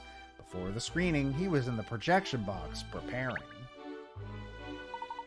Well, I think that concludes our investigation of the projection box. And other than the machine-mad Seymour Frames and his pet minor bird, nothing seemed to stand out as being unusual. Yes. Gosh, you certainly seem to be deep in thought, miss. Are you figuring it all out with those little grey selves of yours, as Inspector Hastings calls them? No, she's thinking about popcorn, dude. I've got it. I know exactly where we need to head to next. Without a shadow of a doubt, the snack kiosk. Seriously? I refuse to leave without my free popcorn. I can practically see the little kernels of corn popping around inside your head at the moment. Miss, we have to focus on the case. The head of the great Layton Detective Agency, with all its proud history and tradition, can't be distracted by such things. What history and tradition? Cat only just set the place up. Yeah, dude, she's had this office for like 2 weeks. Well, alright, but it will have a proud history and tradition in the future. We can't just get our heads off popcorn. If we can just get our heads off popcorn, a long way in the future. As it stands, we have no leads at all. I think we should investigate another part of the theater. Pup's got a point. Stooping before snacks. Come on. Well, if the two of you don't want to come with me, I'll go on my own. Like a dog with a bone as usual. Let's turn our attention back to the case. Presumably there's an editor here as well, wouldn't you think? We should see if we can interview him, or her. Quick thinking, go faster, Pinstripes. How do we go about finding the editor? Well, I suppose we could ask Mr. Frames. Pardon me, Mr. Frames. We'd like to talk to whoever was in charge of editing the premiere. You mean editor? He's the editing technician. Rector's famous editing assistant? Yeah, he's one of the most senior members of Rector's crew. He was here for the screening today. Well, given that it's an editor's job to cut and slice the film, I think we should speak with him. Do they still put the films on reels? I feel like that's not a thing anymore. Is it not digital? It has to be digital. When I went to see Black Widow last week, the player crashed and like showed an error message and everything. So it's all digital now. So I don't know why this film was being put on reels. Reels in the production process, but they certainly don't distribute them to theaters. That's what I figured. He may well know something about the missing kiss scene. Where can we find him? Good question. I don't know where he disappeared to after the screening. Perhaps he's still in the theater. Let's go ask around if anyone's seen him, miss. Alright, as soon as I've got my popcorn, we'll go on a hunt for Mr. Tor. Let it go, cat! Maybe it will be quicker in the long run if we just go to the snack kiosk now and get it out of the way. Very well, miss, you win. Let's head for the kiosk. How have you not learned yet? This is the third case you've worked with this woman. You already know where her priorities lie. She has one priority, and it's food. There's still 1 or 2 people about, even though most people have left now. Never mind that, it's popcorn time! Now I'll just need to give the coupon Ernest has to the member of the staff at the kiosk, and the durian delight will be mine. Obsessed! You're obsessed! Sir, can I have popcorn? Yes, what can I do for you? Oh, aren't you the chap who showed us into the theater before? Yes, all the other staff members were individually assigned to take care of our VIP guests. So yes, we are a little short of hands for the usual running of the theater. I'm happy to do everything myself. Greeting theatergoers, showing them to their seats, manning the snack kiosk, cleaning. Yes, I can't be in enough places at once. Gosh, you sound awfully overworked. Like someone else I could mention. Answering the phone, making tea, cleaning the office, helping with investigations. Sound familiar, Pinstripes? Oh, I don't mind. I'm very proud to be able to help such an esteemed detective as Miss Layton. She's solved 2 cases. Ever. You are? Well, I'm sorry to trouble you when you're obviously so busy, but I'd like some durian popcorn, please. Here's my coupon. Ha, yes, of course. I'd be delighted to serve you. Except that I'm terribly sorry, but I can't. You see, yes, I'm afraid the daily special popcorn is all sold out, yes? I knew I should have come earlier. It was always going to go quickly. Such a knockout flavor. Oh yeah, anyone could have predicted that. However, yes, I do have something else I could offer you instead. A puzzle. Cool. Thank you, sir. I didn't ask for that. I asked for popcorn. 6 of 1.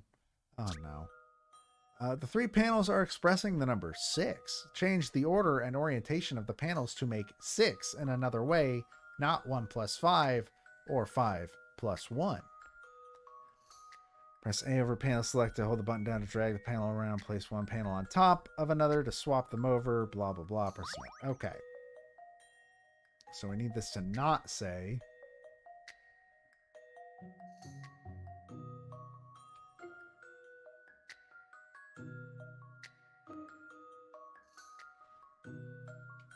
So making this minus, right? That's the 1, right? That's what we want. What if it's 5 minus x? Would that work? Surely that can't be what it is, right?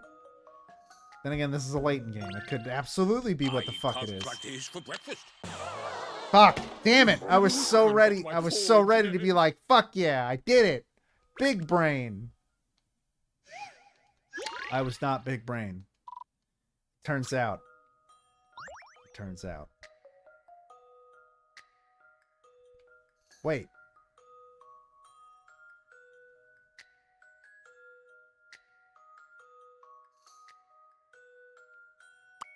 Can I make this a 2? No, you can't make this a 2.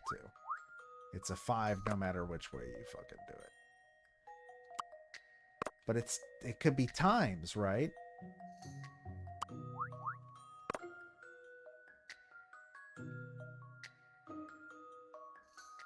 That would just be 5, though.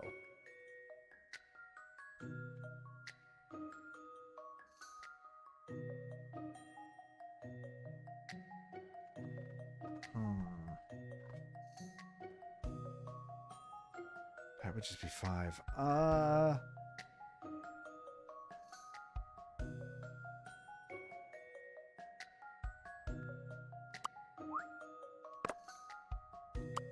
5/x. No, that's not it.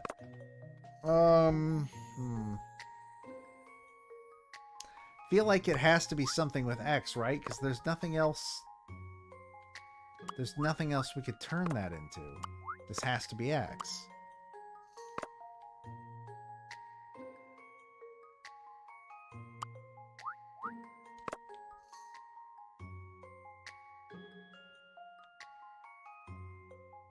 That's nothing. That doesn't turn into anything. Yeah, no. Rotating the 5 is useless. That's not going to help us at all.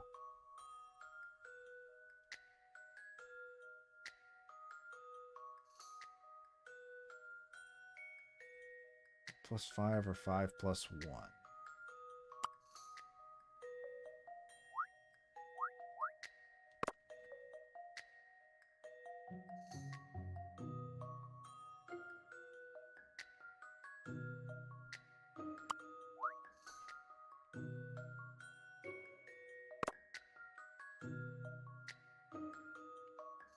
So we can't make this a 6.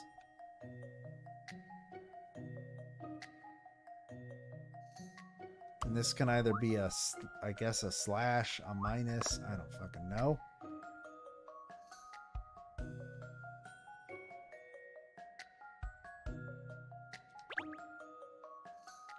Let's see what the hints say.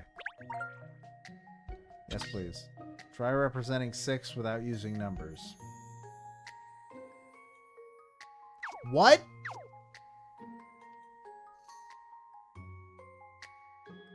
What the fuck are you talking about?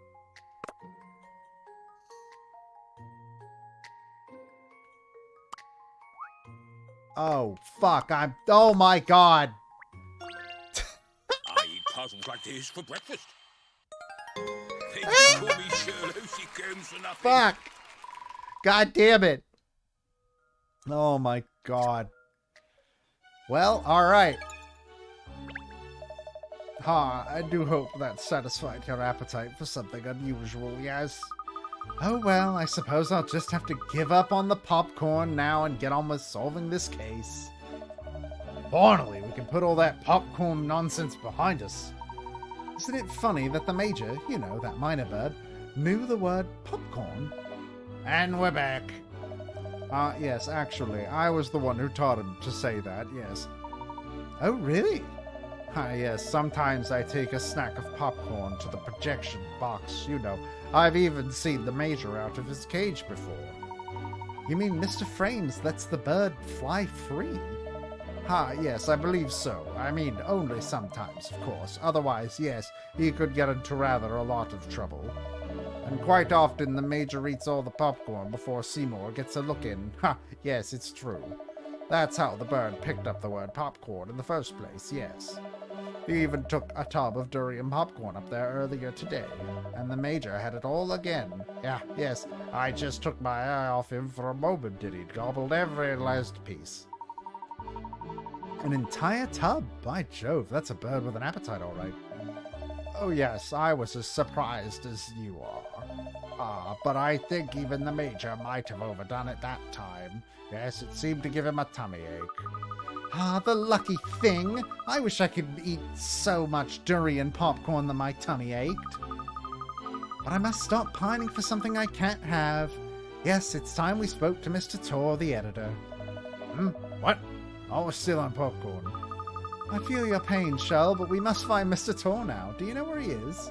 Yes, I saw him just a few moments ago, actually. Yes, he was on his way out of the door. Ooh, quickly then, everyone. We have to catch him before he goes home. There's already only 3 pieces left.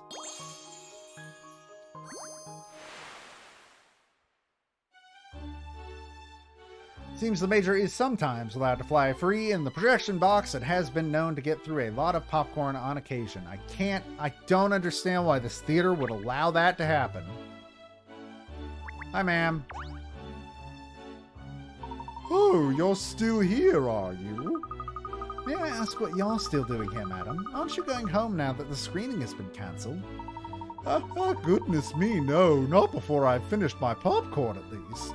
That rich, buttery aroma and that deep, invasive scent of durian that wafts out from deep inside the tub. I've sampled dishes from all over the world, but even I find myself taken aback by this culinary masterstroke. A deep, invasive scent? Really? Oh, I knew it would be amazing. I have to try it. Well, Kat, we've already covered this. Oh, hello, Katrielle. What a terrible thing to have happened. I can't believe someone would steal the end of the film. I'm afraid I do have to ask, Pippa. This isn't one of your ruses, is it? No. Then why are you still here at the theatre? The culprit often returns to the scene of the crime, you know. No. I felt it my duty as mayor to see if there was anything I could do to help smooth things over after all the hullabaloo before. Well, but we already know that you enjoy a good hullabaloo, don't we? Like the hullabaloo of a festival, for example? Wow, you're being really shitty, Kat. For no reason. No. Like, really shitty for absolutely no reason. Wait. I found 10 hint coins.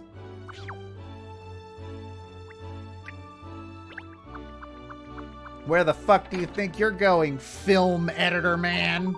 All the guests have gone home now. It's deserted in the lobby and outside. How about that man standing by the entrance? Do you think he could be Eddie Tor? Won't know until we ask him. Are you Eddie Tor? Excuse me, are you Mr. Tor, the editor? I am, and you are? I'm Katrielle Layton from the Layton Detective Agency. You've probably heard of me. Nope. Oh, well, that's a shame. Still, you know me now, don't you? Mr. Barnum has asked me and my colleagues to investigate the case of the stolen kiss scene. We'd very much like to take a statement from you, Mr. Tor. After all, you've worked with Maverick Director for many years, haven't you? I'm surprised a kid like your age has even heard of me. All right, let's see what else you know. I bet you haven't heard of this Rector film, have you? I don't do these voices good. I should be taken to jail for these voices. There's been an incident at a farm where all of the cows have disappeared. According to a witness, a UFO sucked them all up and some aliens came out. Now, for reasons that will remain classified, you need to place an alien in each of the spaces where there is currently a cow. Select a cow to suck it up into the UFO and swap it with an alien, and vice versa. The creature coming down from the UFO will take the other empty space. What? Oh.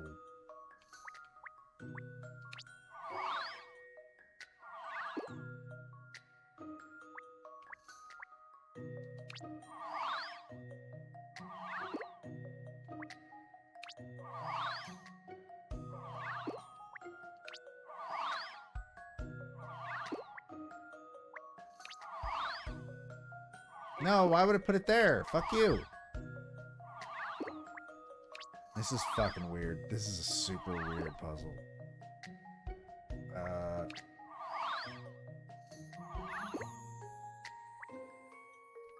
I think this is the one that has to go up, isn't it?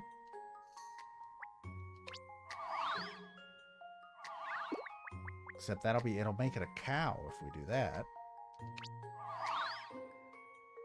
Yeah, now it's a cow.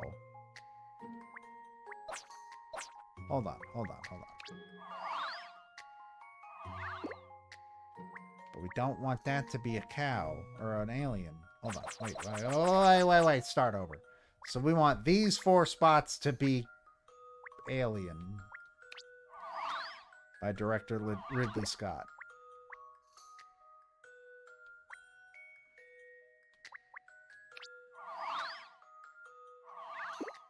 Okay, we got that. No, that was the wrong move. That's not what we want. Okay.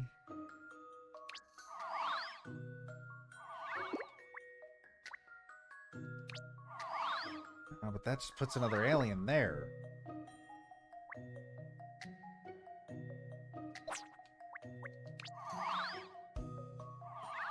They both just put an alien there.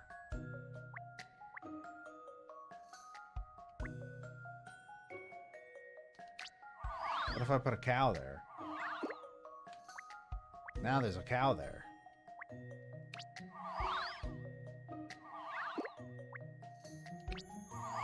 Oh, I think I got it. Yeah! We did it. So, in conclusion, thank goodness I got that right.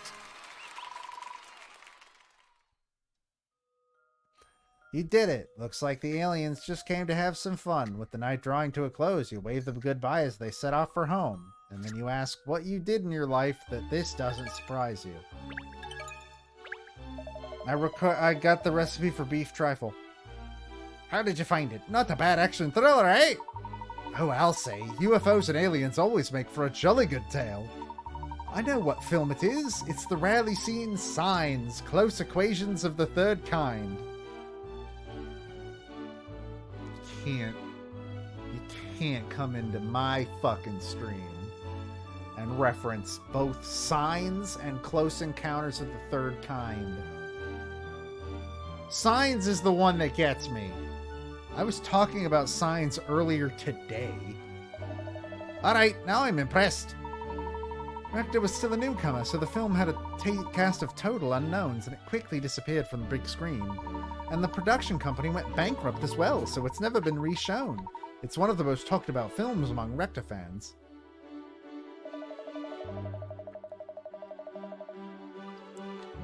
Spot on! You really know your stuff, kid. Anyway, fire away. What do you want to ask me? I don't know what accent I'm doing anymore. Thank you, Mr. Tor. So first of all, can you confirm you were at the screening earlier?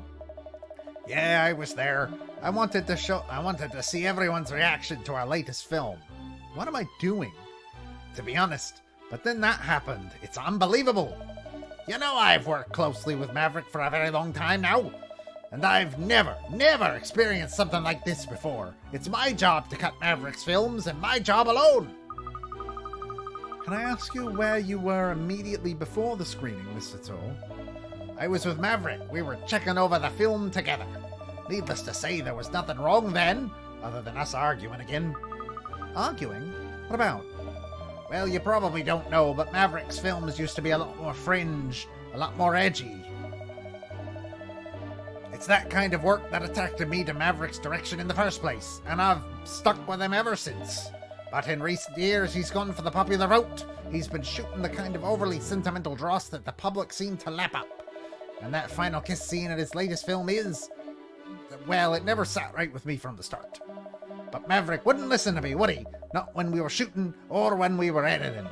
So when we were checking over the film earlier today, I finally said it. I told him the scene wasn't true to his style, that he'd sold out.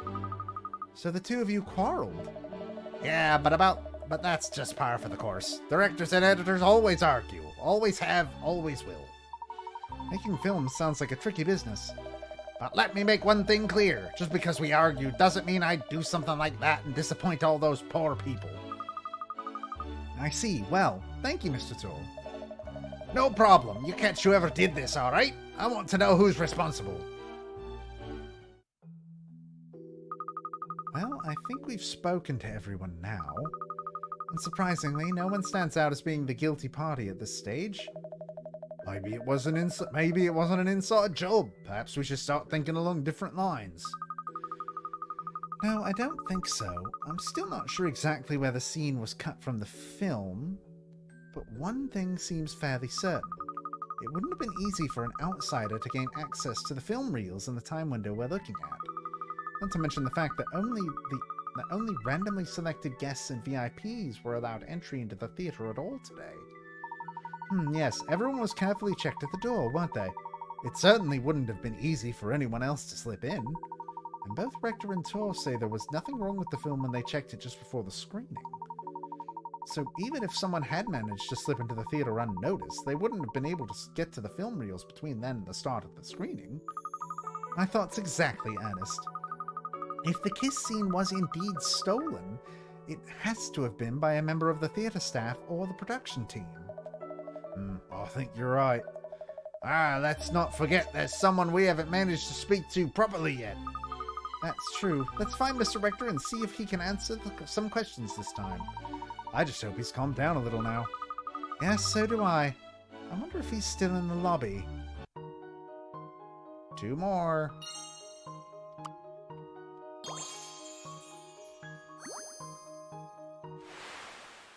We're getting there. Though once more inclined to fringe material, it seems Maverick D. Rector has recently shifted into more mainstream romance-oriented films. Well, goodbye, sir. I'll see you in hell. Also in the theater. Both can be true. No director. But there's Emiliana. Look, perhaps she'll know where we can find him. Yes, let's go ask her, and we can find out how her profiling is going at the same time. Hey, how you doing, Millionaire? You want to give me all your information so I can solve the case for you? Still here pretending to do real detective work. If I were that good at pretending, I could pretend to like you. Holy shit!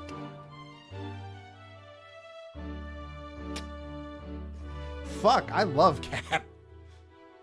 So, how are you getting on? Don't be so catty. No doubt you've hit a brick wall, so you've come to see if you can glean anything from me. Not at all. I was just curious to know how your profiling was going. Very well, I'll tell you. Perhaps hearing some genuine deduction will make you realize how unsophisticated your own efforts are.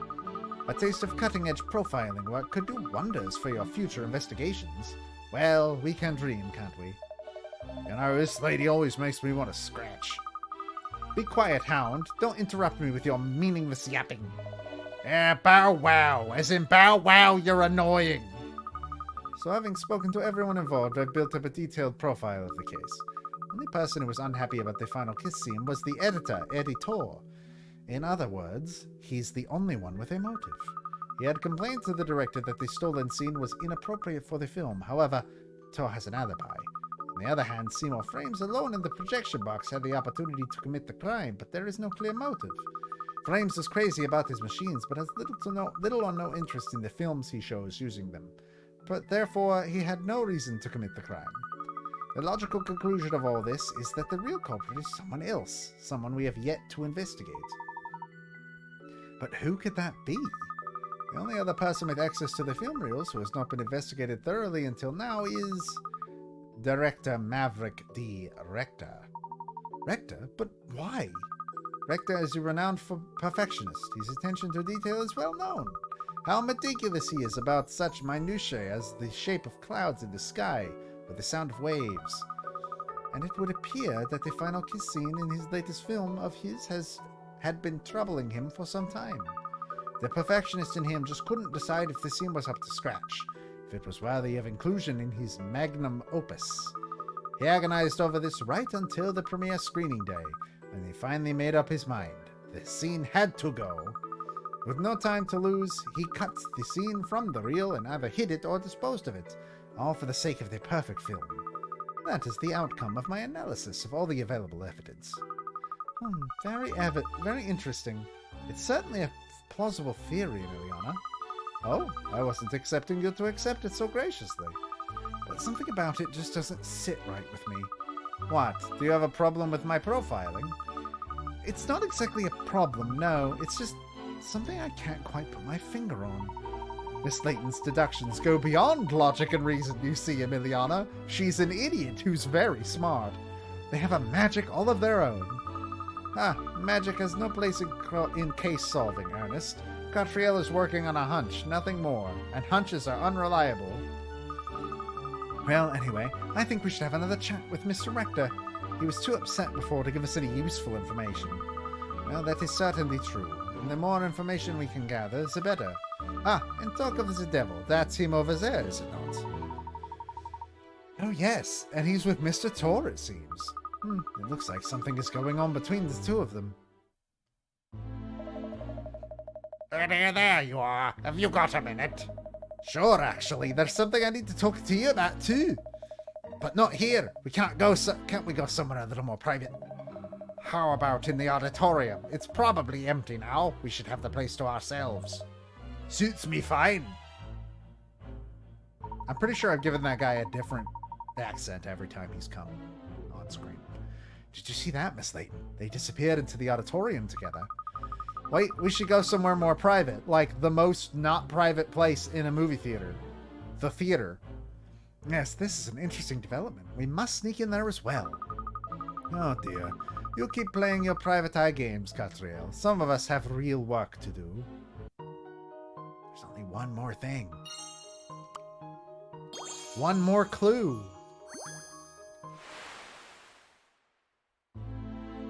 Perfectionist Rector wasn't satisfied with the final kiss scene. Emiliana has conjectured that he cut out the reel himself.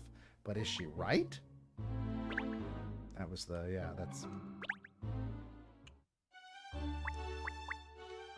Do you have a puzzle? Okay, good. I was afraid to ask. This is your time to shine now, Katrielle. Let's see what you're made of. Alright, fine. I'm going. I'm ready to wrap this stream up. Let's do this. That's strange. We all saw them come in here. Where have they disappeared to? I'm over there, cat.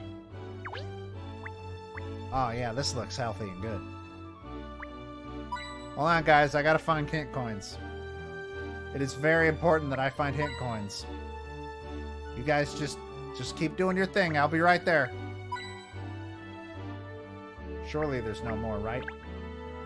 That's the way back out to the foyer, isn't it? Someone's been working hard at polishing that. I bet my nose would leave a mark if I got too close for a sniff.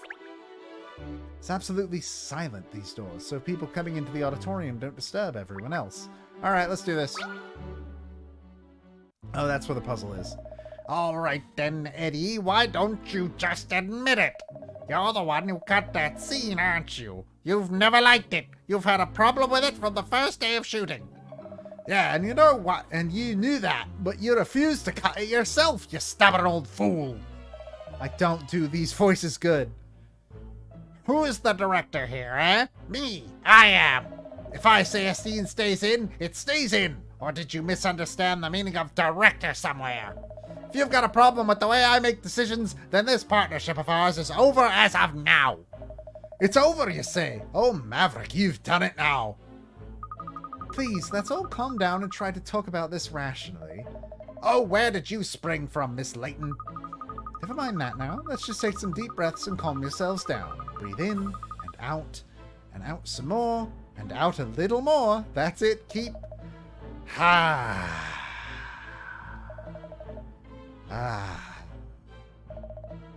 Are you trying to kill me? Of course not. I'm a detective. I must prefer investigating murders to committing them. Anyway, it's clear that you two have some unresolved issues. Oh, you overheard that, did you? We were just letting off steam about the film, that's all. It seemed like a little more than that. The end of your partnership together.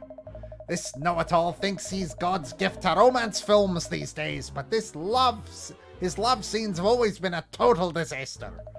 It's only my editing that saved them all these years. It's thanks to me he's produced so many hits.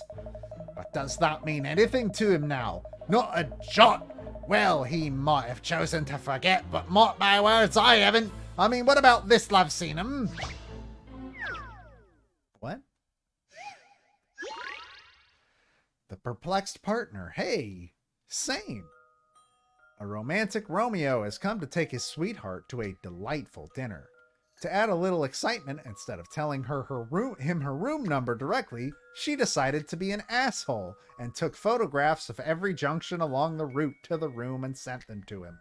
The photos aren't in any particular order, but by studying them carefully, you should be able to work out which of rooms A to E is the correct one.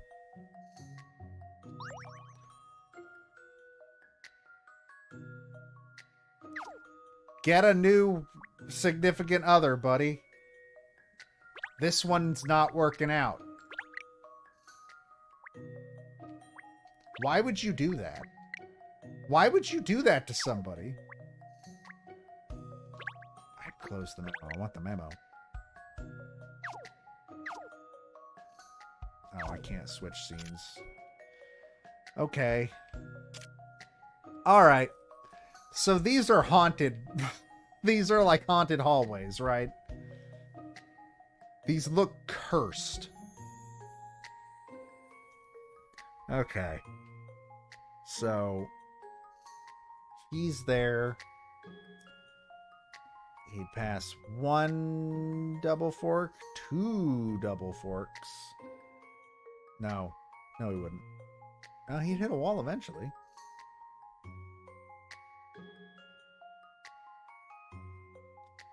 And then...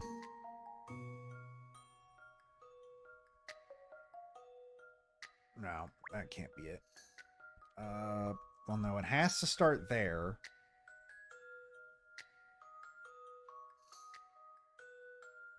And then it could go here. And then he'd hit another 4.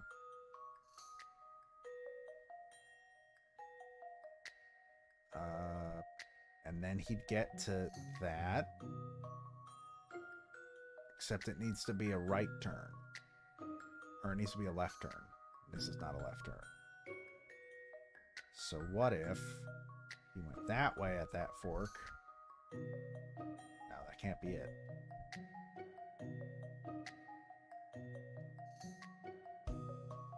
Okay, there's that there. Let's say he went this way. He'd pass another 4.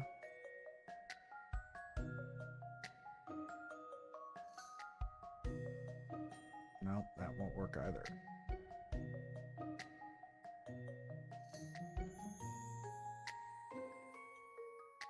You have a bad girlfriend. I'd suggest you find a new one. What an asshole. Let's make it more fun, my fucking ass.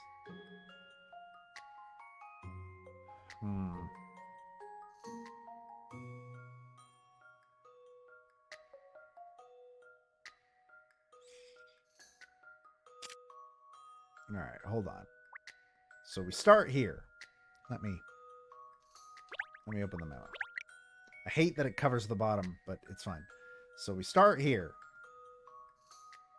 And this is a 4 path. This is a 4 junction. And if he keeps going up, he'll hit the 3 junction, which is that one. And if he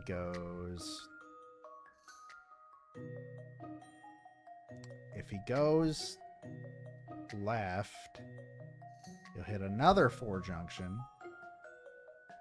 So that would get that.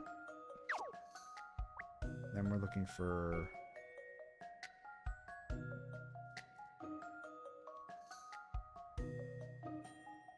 don't think that works. As far as I can tell, the only one that has like a... The only one that this picture could be is this hallway right here.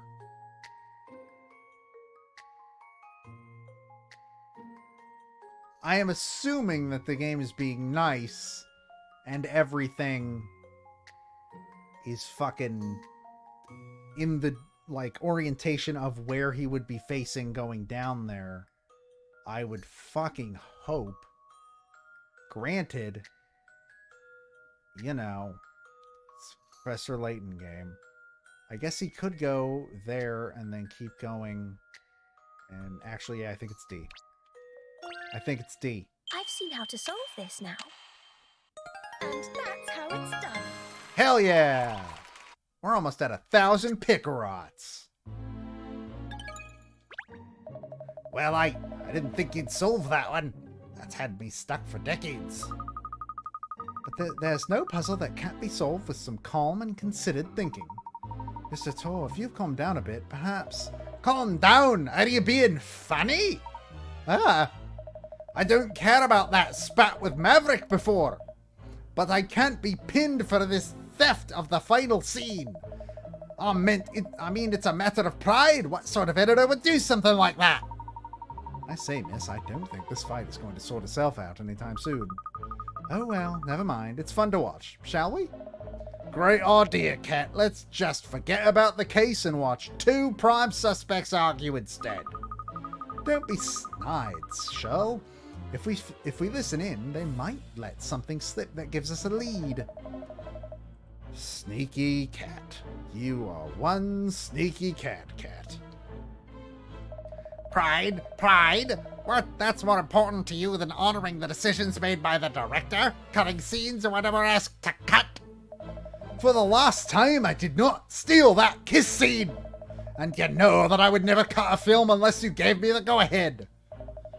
But it's no secret you didn't like that scene. You always had a problem with it. Come on, admit it. Yeah, I had a problem with accepting that the great Maverick director would be happy to end one of his greatest films with a scene like that. Tsh. Why don't you admit it? You never really got on with that scene either, did you? Yes, I did. I was perfectly happy with it.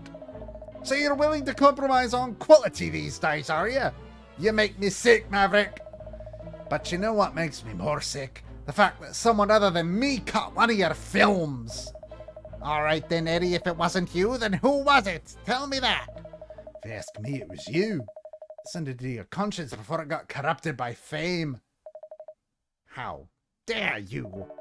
Back in the old days, you wouldn't have stopped shooting until you got a scene you were 100% happy with. But now, well, those days are gone.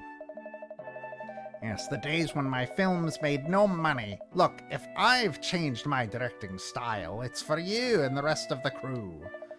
And we're grateful for that. We all appreciate actually getting paid, don't get me wrong. But does that mean you have to make such huge compromises to the production? Does it mean you can't be true to yourself anymore? Look, I know you said your love scenes were rubbish, but the truth is you have shot some good stuff in the past, haven't you? Maybe, but that was a long time ago now. Anyway, Eddie, being too idealistic doesn't pay the bills, does it? That's the bottom line. Fine. That's a take on it. There's nothing more to say. Goodbye, Maverick. Yikes, that didn't end well, did it? Mr. Tor walked out. This could be our chance to get some important information out of Mr. Rector. Come on, Ernest, and you, Charles. Mr. Rector, I'd like to ask you a few more questions, if you don't mind. I'm really not in the mood at the moment, but all right. If it'll help you get this whole thing cleared up quicker. That was a rather heated argument you and Mr. Tor had. Are such disagreements between the two of you a regular occurrence? Eddie and I have been a team for a very long time. Since long before I made it. So yes, we've had more than a few fights over the years, yes. Back in the early days, we used to have blazing rows about production issues. Still, it's never gone this far before. We've never talked about going our separate ways. Yes, well, one ill word asks another, as they say. If you said things you didn't mean, I'm sure an apology will go a long way to fixing things. With Eddie, I'm not so sure. I hear that you used to make films that were a lot less mainstream, with more fringe appeal, is that right? Ha! That's going back a bit now. Anyway, it wasn't like I was trying to shoot fringe films. That's just how it worked out. That's how people took my material. It wasn't for everyone. But Eddie really liked my old work, and now that I'm making films more people actually want to watch, he's not happy about it. You know, he was always pressing me to not include that last scene in No Sub for Love right from the start. Yes, he told me he didn't believe it was true to your style. Not true to my style, eh? Makes it sound so simple. The truth is, I don't even know what my style is anymore. It's just a typical of Eddie, though. He never had any hesitation in telling me what was wrong with my films. Sometimes it makes me so mad, but I have to admit, he's usually right. Oh, who am I kidding? He's right this time, too. You mean about the stolen scene? I just wanted it to be real. I wanted to shoot a kiss that looked like it was genuinely from the heart, not two actors playing their parts. But somehow I couldn't get it right. In the old days, I wouldn't have given up. I'd have just kept shooting and shooting until I got the result I wanted. Why didn't you do that this time, then? You're young. I wouldn't expect you to understand. The fact is, as you get older, you lose that drive you had in your youth. Oh, you're quite right. That's not something I can relate to. Sounds rather sad, to be honest. So you're telling us that Mr. Tor couldn't accept the scene you shot, but he cut it from the film. That he cut it from the film without your permission? Yes, that's his job after all, cutting film, and he's very good at it. Can't really say I blame him. This is all my fault. This might seem like a strange request after everything that's happened to Miss Layton, but could you try to keep this quiet? Eddie did it for my benefit at the end of the day. I'm afraid that won't be possible. What? But if this comes out, Eddie's career is over. Is it really worth destroying the man just for some sense of obligation to uphold justice? That's not the reason at all. It's because Mr. Tor didn't do it. You see, the fact is, you are his alibi, Mr. Rector. Exactly. You and Mr. Tor were together at all times until the start of the screening, weren't you? And when you checked over the film reels together, you found no problems. So if Mr. Tor was never out of your sight after that time, then however much he disagreed with the inclusion of that scene, he had no opportunity to cut it. I suppose that's true. So someone else stole it then. Well, that's wonderful. Miss Layton?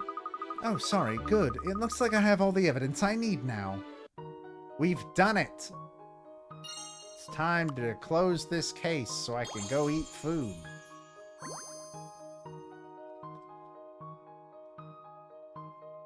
Come on.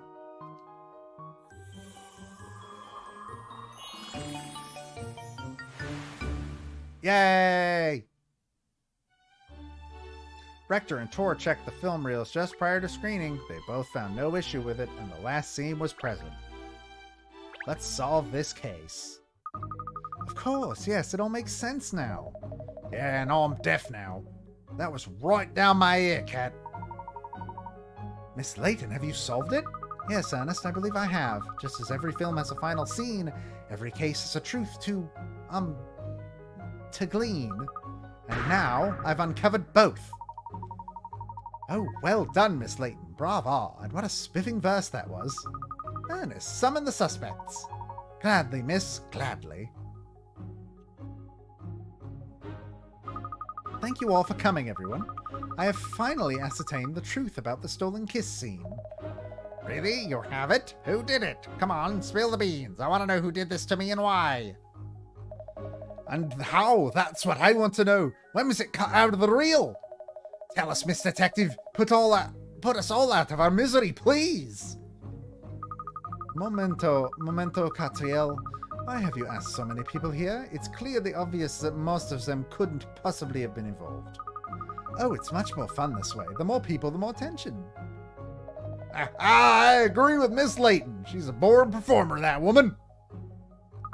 Oh, this is exciting. I couldn't miss a show like this. I mean, as mayor, I have a vested interest in the truth.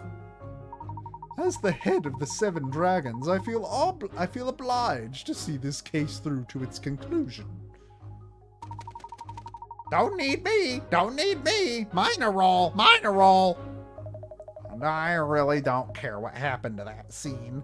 Can't I just go? Come along, Miss Layton. We're all dying to hear the truth about the case and who the culprit is. Let's not rush. This is a detective's moment of glory, after all. True, if this were a film, I'd be having a good suspense track running in the background and really draw it out to build up tension. Exactly. Now, let's get to the case. There was an extremely strange affair from the outset. A final scene stolen from a film on the very day of its debut screening. So what could be the truth behind it? No doubt you all have your own theories and ideas, but I'm not exaggerating when I tell you that the real truth will make even the most outlandish theory of yours seem tame. Because you see, the truth is always stranger than fiction. Okay, Cat, is this just a Shaggy Dog story, or do you actually know who did it? All right. You couldn't let me milk it, could you? If I had to identify one culprit, I don't know in why this they didn't case, draw this with her. It would be you over there.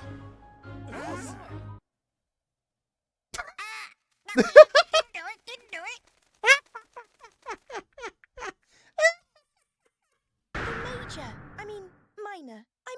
Major minor. I don't understand why they didn't draw her in that scene with this outfit, because she changed in canon. Like, she canonically changed in cutscene.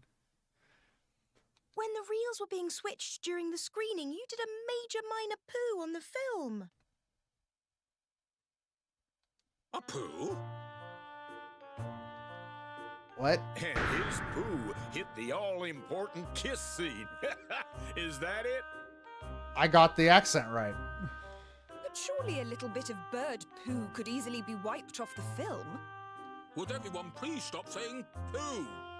Indeed it could, Mayor Loanida. Which is where the second guilty party in this escapade comes in. You, Mr. Seymour Frames. All the equipment here has just recently been upgraded. Mr. Frames cares for his projection machinery so deeply, he couldn't bear the thought of running a soiled film through it, even if the excrement had been wiped off.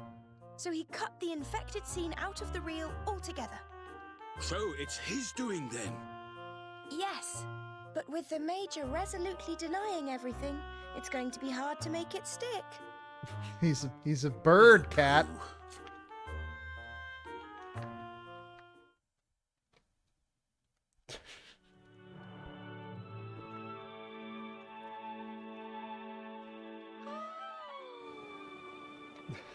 Got that fucking sound. Layton also does pun names all the time. That's why the two series crossed over really well.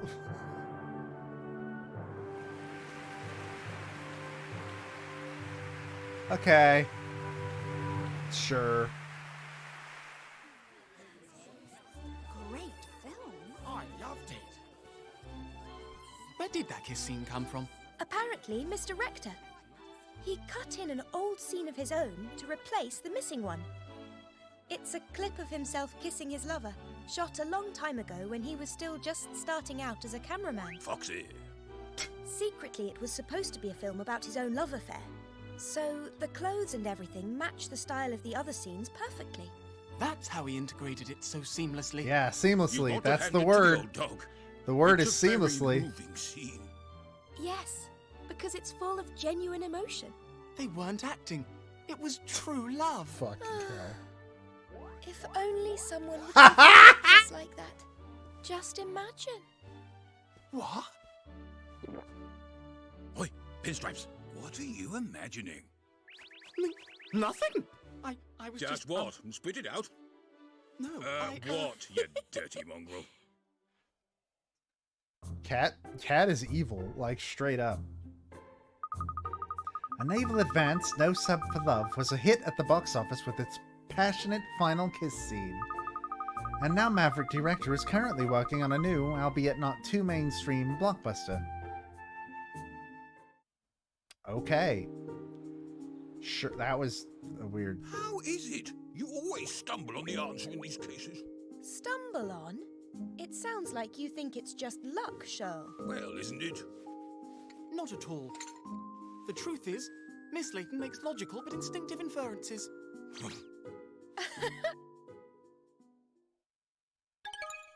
What the fuck were those? What was... Okay. New diner has arrived requesting an ideal meal. Fuck you, I don't care. Move the magnifying glass and investigate the pinboard to choose which ongoing case to tackle. Oh right, I forgot. We can redecorate the office. Yes, I get it. Thank you. I know how to do this. I know how to use a fucking menu. Alright, what do we got? We got the walls. You can put Azran there, apparently. I kind of like that.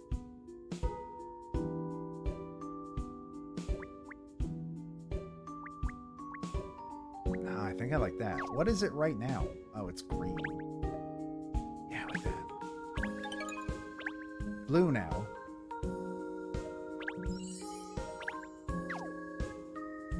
Now, floor. Wait, no, rug. Rug. Wait, cushions. I forgot.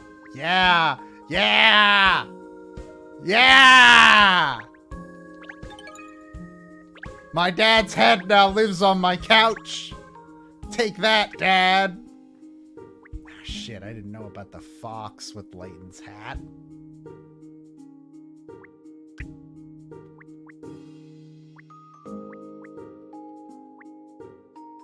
Plush eyesores. Okay, okay. But rug. Can I make my dad's head a rug? No. Ooh, I like the Azran rug, though. Yes, we'll do that. Okay. About the sofa. Curtains. Are there any good curtains? Damask drapes, I guess. How much time do you spend in the agency? I don't know.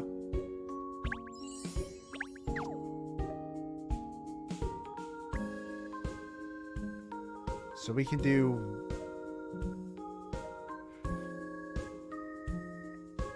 So we can do floor, chair, table, or sofa. We can do 2 of those. What are the floor options like? I don't know, I kind of just... I like the dark wood. I like the darker wood. Fuck. I like the darker wood. But I like the wood we have currently just fine. Non-recliner. Why is it called a non-recliner? Hard to clean chair. Blue suede sheet. Blue suede seat. I think the current one we have is fine. Let's look at the table.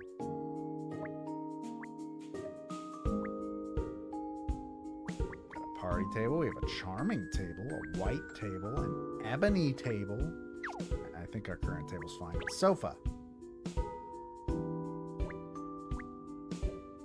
I do like leather. Oh no, this actually looks really good. Alright, let's grab the wood floor. Okay.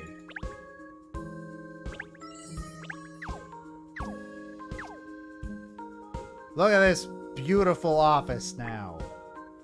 Look at this. Look at my father's head. He's here. Ernest, does it make you uncomfortable that I made sure to include my father's head in the office? You can sit on his head, Ernest. It's everything you could have ever wanted. Anyways, it's been 3 hours. I expected this to go for 2. I am tired. And so it is time for me to say goodbye. But before I do that, let's look at what the schedule looks like. We only have 1 stream left for this week, and that's tomorrow. See, tomorrow is a very special day. It's Christmas. And I can't wait for Christmas. And we're going to play the most festive game of them all, Silent Hill Shattered Memories. That'll be me and Matt. Matt will be playing. I will be co-piloting. That'll be a lot of fun. And then we have more streams coming next week. We'll be able to give you some details tomorrow, probably. I don't know. We'll see. Anyways, I'm gonna go now. I'm gonna go now and, like, I don't know, take a fucking nap or something. Man, a nap would be really good. I want to take a nap.